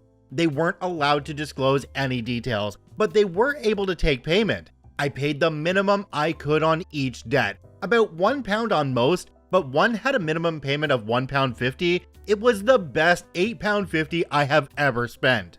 I also made sure to give them his new address and contact details, as well as his parents' address. Having worked in the biz, I knew they wouldn't change the address since I wasn't the account holder, but they would note it. They had various systems where they could search for his name against that address and see if anything came up. If they got a hit, they'd change the address. The trap was set. All I had to do was wait. A few months rolled by, then it happened. His posts on the forums went from boasting about his new gaming PC to panic about a court date. He called me and begged for advice. I told him to F off. Seeing I wouldn't help, he asked for advice in the forums. One of his online friends told him not to turn up to court. That way, they wouldn't be able to prosecute without him there. It was terrible advice that was 100% untrue. In fact, not showing up is one of the worst things you can do, especially in civil court. This was getting better and better. The court date came and went. My ex, naturally, didn't go. A few weeks later, my ex posted photos of his empty flat. Bailiffs had cleaned him out and taken every last one of his shiny new gadgets and toys. On top of that, he ended up with several CCJs, county court judgments. These are a big deal and can seriously damage your credit history, making it hard to get bank accounts outside of basic ones, near impossible to get credit, including getting a mortgage, and it can also make it hard to rent a place since many landlords don't like renting to people with CCJs as they're considered high risk. He also won't be able to find jobs in the financial sector. Now that he was broke and didn't have nice things, his side chick left him. I never got my 5,000 pounds back, but it felt good to see everything he bought with his ill-gotten gains taken away. I hope that 5,000 pounds was worth it. For anyone wondering how a student accrued 6 years of debt, he started at the university I attended when he was 25. He had initially gone to a different university at 18, but dropped out at 19 and went into the world of work. Then, he convinced his parents to fund a business degree. He wanted to become an entrepreneur. And for anyone worried about the age gap, I deferred my uni start date by a few years so I could travel. I was 22 when we started dating, he was 26. Wow, this is like the poster story for not having joint accounts until you're married, and even then, still having your own accounts as well, just in case. This was mentioned to OP down in the comments by a user called Zorab1. They said, "You learned a lesson too. No joint account unless married. It is too easy to cut and run otherwise, and nothing can be done. This won't stop an account from being cleaned out, but can be brought up in divorce proceedings." OP responded to this one and said, "Yes, it was a very hard but important lesson. I just wish it hadn't cost me 5,000 pounds. It was my own stupid fault." Well, you know, OP, I think we're all entitled to one major mistake, and this was yours, but now you know how to handle an early relationship going forward. Never have a joint account. I can't say that enough. Never have a joint account, because unless you're married and you've been married for 10-15 years, you don't know where that's going. And honestly, in some relationships after 10-15 years, you still don't know where that's going. This next story comes to us from Ashley or Else. Make a developmentally disabled boy cry? Lose your family. Let's jump right in. My former boss is the worst human being I've ever met. He did all sorts of things to mess with anyone he didn't like. So a while ago, I was at a family event in a local park walking with a young boy from our family who is developmentally disabled with Down syndrome, Ben. Ben does fairly well, all things considered, but he's always been sensitive to anyone making fun of the way he looks or his condition. We're just having a good time on our little stroll, Ben and I both enjoying the day. Along comes my boss walking towards us. I'll call him Rob. I cringe at seeing him but smile and say hello to play nice. There's something you don't see every day, a pair of ugly retards walking together. Ben bursts into tears and Rob laughs and walks off. I deal with Ben and ignore Rob. I'm super pissed and trying to calm Ben down because for a few minutes he was totally distraught. Finally, I get Ben to focus on how he has me and a lot of other awesome friends and family, and that Rob is a stranger and what he thinks doesn't matter. We walked some more and I saw that Rob was at the park with his wife and teen daughter, having a cookout, and he apparently had been on his way back to his family from a trip to the toilet when he saw us. Back to being super pissed, I went back to our gathering and talked to an adult cousin of mine, Jake, telling him what happened. Jake wanted to get revenge on Rob, but I reminded him that this was my boss. I didn't want Rob to be able to know the revenge had anything to do with me, because then he'd make my work life even worse than he already had. So Jake asked me for anything I knew about Rob that might help. I told Jake a bunch of things about Rob, but the relevant info here is that Rob liked to drink a particular kind of locally made beer at a certain bar. Rob had talked of having a drink there on the previous Friday night while his wife and daughter were away visiting her family. Also, Rob had recently told a story at work about his wife's obsession with a particular little green fictional character. Let's call it Yaby Boda. Turns out, his wife kept a stuffed Yaby Boda on their bed at all times. I wasn't there for the revenge setup itself because I didn't want Rob to see me, but Jake filled in the details afterwards. It was basically this. Jake approached Rob and put an arm around his shoulders and tried to kiss him. Rob pushes him off. "What are you doing?" Rob's family is now paying attention. "I'm just so excited to see you, sweetie. Friday night was so amazing." "What are you talking about?" "Seriously? You're gonna act like you don't remember now? I know you were a bit tipsy after all of those specific local beers at the local bar. But certainly you remember what happened later." "Nothing happened later, or ever. I don't even know your name." "Really? You were screaming it on Friday." Rob's turning red. "You lying son of a..." Rob's wife interrupted. "Listen, I don't know who you are, but this is my husband. I'm sure you have him mistaken for someone else. Please just leave us alone. Oh, no, I'm not mistaken. We had the best adult relations ever on Friday night, and now he's acting like he doesn't even know me. I told you, this is my husband. You're mistaken. Oh, maybe I am. I guess it was someone else who took me back to his place on Rob Street and had great adult relations with me on the bed right next to Yavi Boda. Sorry. Jake turns and walks away. Oh my god, Rob, what the F is wrong with you? You're gay now? Really? Already long story made a bit shorter, Rob's wife wasn't real happy with him anyway, and this was apparently the tipping point that made her file for divorce soon thereafter. Rob frequently complained at work in the following months about how he didn't care about his wife, but really missed his daughter, and how much it sucked to live in his new place compared to his old home. Every time he complained about his lack of a home life at work, I knew he did it to himself when he was mean to a developmentally disabled kid. The best part is, he never figured out I was involved at all. Wow, if you have a boss that's willing to say things like that to you in public, report that to somebody higher up at the company, especially if it's a big chain, because that guy's not going to be working at that company very much longer. Add that to being divorced by his wife, and well, this whole thing just turned into nuclear revenge. Our next story today comes to us from this very long username right here. Keeping me up at night with your parties? Enjoy being shamed on the national news. Let's jump right in. In September of 2020, the apartment next to mine was let out to two young women, both students. After they settled in a bit, it turned out they wanted to have a party. No big deal, except Belgium was in full lockdown at this point due to COVID, and you were supposed to only have one fixed visitor over. But then again, to be young again, etc., so I didn't really care. During this time, I was working in healthcare. I work with the mentally disabled, but I volunteered for the ad hoc COVID team, meaning I got called upon to tend to those residents who were sick and needed quarantining, or were effectively diagnosed with COVID.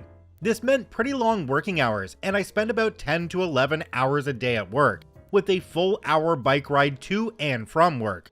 Needless to say, I was pretty tired pretty much all of the time, so I wasn't looking forward to the noise from a party, but I'm pretty chill and know that living in the city, some noise is to be expected.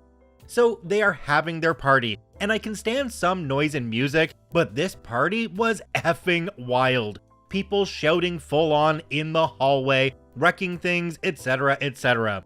At about 4 in the morning, I introduced myself to the neighbors and asked them when they could expect their company, 20 plus people, to leave, and if they could refrain from having a party the next day, as I have to work and get up at 6 every day. So they promised they would keep it down the rest of the night. They didn't, and that they wouldn't have a party the next day. Plot twist, they did have another party, and then did another one the day after. At this point, I had been going a full 3 nights without sleep and was nearing neurosis. Every night I had talked to the girls, and every night they would be full of apologies and stuff, but nothing would change. I also felt terrible when I had to enter their place, because it would be absolutely packed with people, and I work with some very vulnerable people at work who I wouldn't want to spread COVID to. This was pre-tests, pre-vaccines, pretty much of all the knowledge we have now about COVID.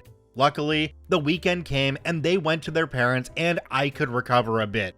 Suffice it to say, I wasn't really liking my new neighbors. During the next few weeks, they refrained from big parties, but they would have a constant flood of people coming over during the night. And by constant, I mean constant. Like their bell would ring 70 times a night and people would always be coming or going. And those people would be drunk and loud. Our communal hallway is pretty much an echo chamber because it's all stone and any noise would travel throughout the building. Basically, I couldn't rely to sleep at night. It drove me crazy. I could only sleep Friday through Sunday because then they would go off to their parents or whatever. I couldn't grasp how they could know this many people that would always be coming and going. During one night, while knocking on their door to complain about the noise, I encountered my upstairs neighbor, who is also on Reddit, hi, and decided that we would have to join forces to get this to stop. My neighbor told me some important bit of information. The reason there were people coming and going all the time was because they used their apartment as a makeshift bar and hangout. During this time, bars were closed due to COVID, and all those students were using the big apartment to hang out. Moreover, across the street was another frat house with 5 boys living there, and that too was a secret hangout. So people would hang out at those 2 places and cross the street if they wanted a different atmosphere, or wanted to see their other friends, etc, etc. And the boys from across the street would also come over 15 times a night. Most visitors seemed to be law students or affiliated with them. Basically, our communal hallway was just a part of their cafe space now. So we tried talking to the girls. Then we started to talk to the visitors. None of them had any sympathy for us when we were asking them to be quiet at 4 in the morning. Most of them just laughed at us, as we were the pesky neighbors, no doubt. Even more of them were just so wasted that they didn't know what they were doing. So we started calling the police dozens of times. Most of the times they weren't let in and police told us they couldn't do anything. We kept calling as we wanted a record of our calls in the system. Belgium was still in full lockdown at this point, and what they were doing was full-on illegal. Even so, police told us their hands were tied if they wouldn't open the door. When the police couldn't help, I turned to the next best thing. I am a social worker, and so I have no problems looking up information and calling around to look for help. This is what I did. Most places, student unions, police, town hall, were understanding but couldn't really do much. So I acted on the suggestion of the upstairs neighbor and contacted one of the girls' deans. I shot him a nice email about sorry to have bothered him and taking up his time. But I had this big group of students from his faculty ganging up every night, and maybe he wanted to know about it since they were breaking every possible COVID rule that existed at that time. Especially since me and my neighbor were about to go to the papers with this story, as secret lockdown parties were becoming a thing in the papers at this point. The dean called me back right away, and we had a nice talk about our problems. He told me he was on it. So basically what he did was call the law student girl and her parents. Big drama ensued, and we finally got to sit down with the girls, and they finally sounded like they were sorry. Tears were shed, for which I had no patience, to be honest. We learned that the police had actually been inside a few times, and they were issued tickets for having secret parties. Those were 300 euros each a pop, so no idea why they didn't just stop. We learned they were not happy because the dean had called them up at 11 o'clock, and they were still asleep. To which I said, well, there is your problem. You are still asleep at 11 o'clock. I'm up at 6 every day, and you girls haven't been a bit understanding about that. So we got to feel a bit like we got our revenge and we got to vent. But we kept it kinda nice and parted in good terms, hoping that this would be it and we could live together as nice neighbors. But if that were the case, I wouldn't be here, right? You'd think they would have gotten the point now and would refrain from making noise and partying. Well, you'd be wrong. Basically what they did was they moved to the frat house across the street and started partying there. There were slightly less people running to and fro, but the noise was still a problem, and we were now in the middle of the second COVID wave, and these people were meeting up with big groups like crazy. Well, I hadn't seen a soul in almost a year. Never mind the people at my work who were forbidden from even going to their own friggin' families. The whole thing was just ridiculous. My upstairs neighbor happened to film such a party across the street and had sent the clip to me. We were thinking about going to the press with our story, but weren't really sure if it would be a good idea. So I posted the clip of the party on the subreddit of our country to test the waters. It got quite some comments and upvotes, and it seemed most people were also sick of people disregarding the rules and having secret parties. After some talks with the upstairs neighbor, we decided to contact the press and simultaneously go up a step in the university hierarchy and contact the vice rector that had the power to start up a disciplinary case against the students. This person is one of 12 vice rectors for a total campus of about 15,000 students, so quite high up. Things moved fast. Local news actually picked up our story from Reddit and contacted me, and we gave some background info. They confirmed with the police that cops had been dozens of times to our address and across the street and weren't let in most of the time. We mentioned that the university was involved and that we hoped they would finally intervene. The next day, the piece was on their website. It went viral there and got promoted to the sites of most national newspapers. Its headline was sensational enough, mentioning the dozens of times police had showed up and mentioning how healthcare workers were being kept up by selfish students. At the same time, the vice rector contacted us to take our statements, which we already had prepared up on paper, and informed us they would investigate and could possibly start up disciplinary actions. At the same time, more reporters were contacting me throughout the day, and we made sure to mention that to her and link the university the printed articles. The next day while at work, I got a message from the upstairs neighbor that a film crew from the national news was at our doorstep. He declined to talk to them, and I would have done the same since this was getting pretty big now, but they made a segment anyway. And sure enough, that night at 7, here was my street and a short section about cops standing in front of a closed door a dozen times, and the local press cop talking about the troubles of closed doors. Best part about it was that a student from the offending frat house across the street had let the film crew in, and said on camera exactly what we were accusing them of towards the university, that they had been having parties and didn't let the cops in, and that they had done it multiple times. No idea what made him think that was a good idea. Anyway, trying not to make a huge story even longer, the press died down sometime later, thank goodness, and the disciplinary action from the university went through.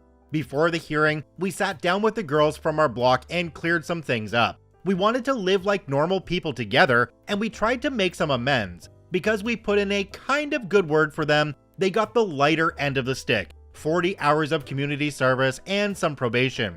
The guys across the street got 80 hours each, and each had to write us a letter of apology, which I thoroughly enjoyed reading every time I got one. Sad part is, most of them sounded like dumb young kids, but that was after getting called out on the news and being part of a disciplinary action. But we never wanted to escalate things this far. Some noise is to be expected when living in the same building, and we were never going to go to these extremes for some expected noises. But these people went to the extremes, and so we were forced to do the same. Rest of the year, a simple message on WhatsApp was enough to silence any noises we had coming from their apartment. If anything, I hope they learned that even very polite and chilled people can become very upset when presented with sleep deprivation and excessive noise. Now, on OP's profile, you can actually find a video they took of the people across the street, and let me tell you, they were definitely being extremely loud, and I personally wouldn't want to put up with that until 4 o'clock in the morning or 6 o'clock in the morning, or however long it was that they were staying up. It's pretty bad. So I was thinking a little bit about this story and how they were given fines, but they kept on going anyway. And what I came up with is I think they were probably charging access to the apartment to the people who were coming in. Either that or they were on really nice allowances from mommy and daddy while they were at school and just never learned the value of money itself. I do kinda wish there were some charges that came about here because, let's be real, these were law students and they should be respecting the law. This next story comes to us from Techno Grind, but I didn't retire. Let's jump right in. My friend, I'll call her Sandy, worked at a travel agency in British Columbia, Canada. It was a small owner-operated business with the owner and 3 employees, including my friend. Everyone worked Monday to Friday from 9 a.m. to 5 p.m. One of my friend's coworkers, I'll call her Jane, an older woman in her early to mid-60s, was a long-time nuisance employee. Among other sketchy behavior, Jane was always scamming ways to take time off over and above her official paid vacation time. In order to make up for the lost hours, she would claim overtime hours in pay by supposedly going into the office in her off hours to finish up work without being requested by the owner to do so, despite being caught in her own lies on a number of occasions and being warned about trying to claim for unsanctioned overtime. The owner of the travel agency was reluctant to officially reprimand Jane or get rid of her. The reason being is the owner discovered after she had hired Jane that Jane had actually been fired from her previous job at another local travel agency for pulling the same stunts. However, Jane had sued her former employer for unfair dismissal and had won a settlement. After a few years of my friend Sandy working at the travel agency, the owner was ready to retire and offered to sell the business to my friend. Sandy took her up on the deal and took over the business while keeping on Jane and the other employee.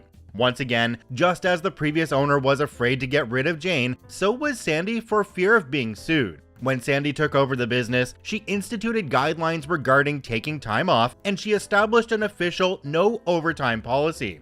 Jane would still try with her shenanigans, but was far less successful in getting what she wanted with my friend in charge. However, Jane still had one trick up her sleeve when she wanted to take time off on a whim. Sandy was a divorced single mom of 2 boys who were heavily involved in youth hockey. She would sometimes leave the office an hour or 2 before closing to get her boys to hockey practice or a game. In order to avoid requesting in person and potentially being denied, Jane would wait for Sandy to be out of the office to book a day off if she didn't feel like coming into work or had made plans. Sandy would then arrive at work the next morning only to discover that Jane wasn't coming in.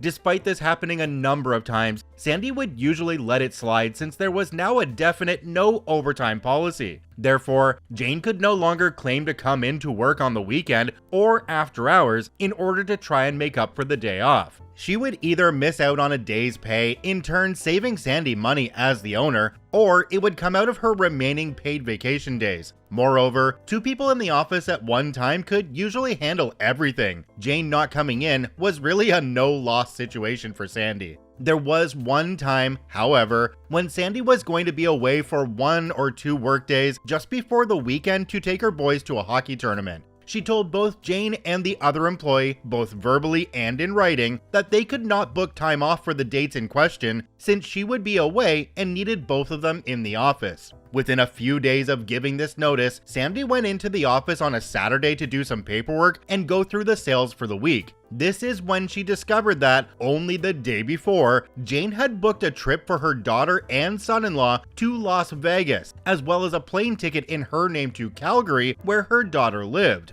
Both the trip to Vegas and the ticket to Calgary coincided with the date Sandy would be out of the office. Sandy then checked the vacation booking schedule to further discover that Jane had indeed booked the days off that she had expressly been told she couldn't have. Not mentioning she had discovered the travel Jane had booked for herself and her daughter, Sandy emailed Jane telling her she would have to deny her the days off since she had already been told they were unavailable because she, Sandy, would be away and needed Jane in the office. Through a continued series of email exchanges, Jane replied and outright lied to Sandy with some excuse about her daughter getting some long-awaited medical treatment or surgery, and she needed to go to Calgary to help out for a few days and look after her granddaughter. Sandy replied to this lie by telling Jane she knew about the trip she had booked to Vegas for her daughter and son-in-law, that Jane's trip to Calgary was most likely to babysit her granddaughter while her daughter was in Vegas, and that she would still have to deny Jane the days off, especially since she booked them after being told they were unavailable.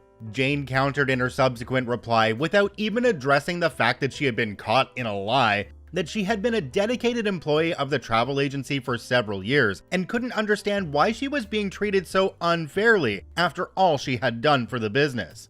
She then wrote that since she wasn't being treated as a valued employee, she had no choice but to retire and was giving her 2 weeks notice.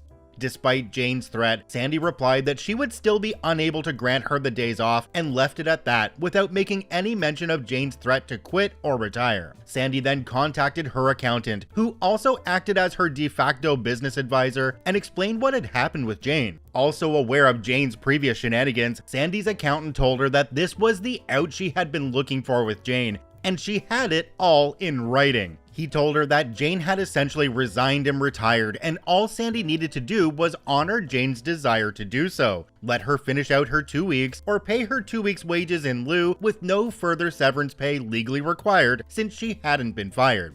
The following Monday, Sandy went into the office early, accompanied by her long-term boyfriend to act as a witness. She put Jane's belongings from her desk into a box and took the things that were property of the business. Since Jane was old school and had resisted inputting client information in the computer database, this also included a small filled box with index cards which had client phone numbers, addresses, credit card information, and other personal information noted on them. In the meantime, the other employee had arrived for work and they all waited for Jane to show up. Jane arrived just before 9 a.m., acting as though nothing had happened, and greeted everyone with a good morning as she walked through the door. However, she was apparently taken slightly aback when she noticed Sandy's boyfriend seated in the far corner of the office.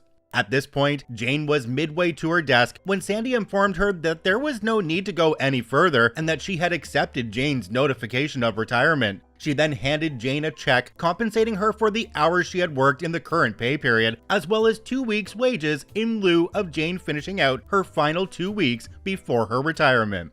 Jane was dumbfounded and went into panic mode. "But I didn't retire. I'm not ready to retire." Sandy responded that indeed she had retired, given her notice, and had proof of it in writing. All Jane could do was continue repeating, "But I didn't retire. I'm not ready to retire," while unsuccessfully attempting to get the support of the other employee, who refused to come to her defense. Sandy then pointed to the box containing Jane's belongings, wished her a happy retirement, and told her to leave the office. Jane quickly rifled through the box and noticed that the small box containing the index cards with client information was not there. She insisted that Sandy return it to her, which Sandy refused to do, explaining that it was property of the business, contained personal client information, and that she would be in violation of Canadian privacy laws if she were to let Jane take it. Jane's shock had now turned to obstinance, and she refused to leave without the box. Both the other employee and Sandy's boyfriend started to get involved, repeatedly telling Jane to just leave. Sandy then informed Jane that if she didn't leave, they would have to call the RCMP, Canadian Police, at which point Sandy's boyfriend dialed 911 to inform the dispatcher of a disgruntled former employee at XYZ Travel Agency who was refusing to leave the premises. Within a few minutes, 2 police officers arrived and Jane immediately ran to the door, ranting about being fired and about the missing box of client info. One police officer told Jane to come outside and explain to him her side of the story. The other officer remained in the office to hear Sandy's side of the story, agreeing that Jane was not legally entitled to the box of client info. The other officer then re-entered the business and told Jane to wait outside. He said that Jane was insisting that Sandy was holding on to her personal belongings, namely a box of important information. Both Sandy and the officer who had spoken to her explained the contents of the box to the other officer, who in turn agreed it was not Jane's property. The police officers then picked up the larger box of Jane's personal belongings, took it outside to Jane, and told her she needed to go home. The next day, Sandy put up a large sign in the window of the business congratulating Jane on her retirement, and even put a small announcement in the local newspaper doing the same thing. The icing on the piece of revenge cake was Sandy, when filling out the necessary government forms for when an employee quits, gets fired, or retires, made sure to check the box labeled retired for the reason for Jane no longer being employed. By doing so, Jane was ineligible to collect unemployment insurance benefits. Jumping down to the comment section for this one, we have one from a user called Dingleberries for Sport. It says, "I don't know why incompetent or unliked people always seem to shoot themselves in the foot. My workplace had an employee who made more work for others than she ever did herself. She got offended over a demotion with a minor pay decrease and quit in a rage. Ever since then, she's floated from one MLM scam to another, never did get another full-time job." Another reply to this comment from a user called Sanity Janity really sums up this story. It says, "They don't acknowledge their incompetence even to themselves. They are convinced they are the best employees and that the business would collapse without them. They also think they are very clever." Jane in this story was disliked by all of her coworkers and her boss, but she may not have known it because they were walking on eggshells around her. I absolutely love how Jane tried to get the support of her coworker, and her coworker just sloughed her off and refused to come to her defense. That was beautiful. Our next story today comes to us from Affectionate Gold 84. Want some free gas? I got you, bro. Let's jump right in.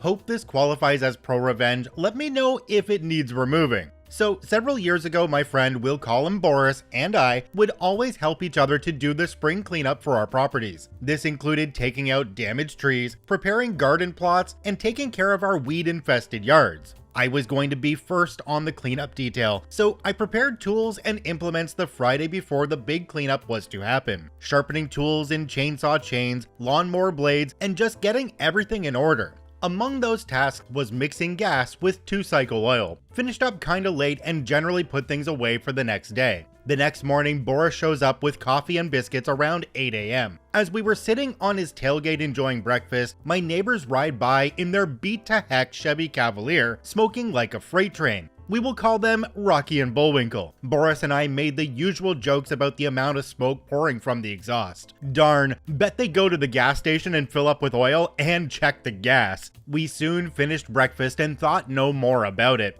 As we begin to get the tools laid out and hatch out a plan of attack, I cannot find my gas cans. No mixed gas, regular gas, or a gas can in general. That's when it dawned on us why the car Rocky and Bullwinkle were driving was smoking so bad. I'm pissed to say the least. Well, all Boris and I could do was go shopping for gas cans, gas, and more 2-cycle oil. After we returned, we saw Rocky and Bullwinkle pass by several times, but all in all, we got a lot done. The next weekend, we dedicated to clean up at Boris's. A weekend or two go by and we have a family dinner at my wife's, Rocky and Bullwinkle's grandparents. Toward the latter part of the evening, we were having a few drinks. Most people had left and myself and wife's grandfather were shooting the breeze when I had to take a leak. As I was doing so, I saw a gas can with very distinct paint on it. I inquired from the old man about how it came into his possession, and he stated Rocky and Bullwinkle left it there. I simply explained it was mine as was another and loaded them in my truck. It ate at me every time that POS car with my past neighbors went by, so I hatched a plan from a rotten egg. I went and bought a few gallons of gas, a few gallons of diesel fuel, and some other various oils. I made a concoction of these different chemicals and filled my new 6-gallon gas can I had to purchase. With some clean gas, I filled the lawnmower and cut some grass that evening, making sure Rocky and Bullwinkle saw me. Then I put everything away but forgot and left that rotten egg gas can out. I got up and went to work the next morning and didn't even think to check on the can. But when I got home, I checked and it was gone. My wife informed me that my plan must have worked, as she watched Rocky and Bullwinkle go in and out with the car not only smoking, but spitting and sputtering as well. The last time they rode out, they didn't ride back in. They gave me about an hour of peace before they came over and wanted to know if I could look at the car and see what was wrong. If it could not be fixed on the side of the road, maybe tow it home. My response? I've had a long day and have a migraine, maybe tomorrow. I saw the panic set in when I told them that. That's when they told me they had no insurance and it was on a main road. Tough luck. So the highway patrol did run across it and had it towed. It was going to cost them around $500 to get it out of impound. Plus, they had to have current registration and insurance. Car wasn't worth it. Well, they are those type of people that good luck just falls on them, and the pastor for a local church gave them an old Ford Taurus. Took me a few cans of rotten egg gas, but I got the motor to lock up after about a month. This time it quit in their grandparents' yard. So they scrapped it, and as luck would have it, they got their income tax returns. They bought a nice looking Ford F-150, but it began having problems too. Smoked really bad. They did take it to a mechanic that eventually found the problem. He got the truck running right again for about $1,500, and I have never had any more gas come up missing. Thanks for reading. Alright, is anybody else here thinking that these Rocky and Bullwinkle characters weren't the smartest people out there? Because you'd think the first time you stole the fuel and your car was smoking like crazy, that you wouldn't steal the fuel again. Now, at the beginning of this story, OP said they didn't know if it was ProRevenge or not. I'd say about $2,000 damage to a couple of different cars, plus just the inconvenience caused by that, is definitely ProRevenge. If you haven't yet, make sure you hit the subscribe button on the KCC channel. I thank you for watching. I hope you have a wonderful day, and we'll see you tomorrow.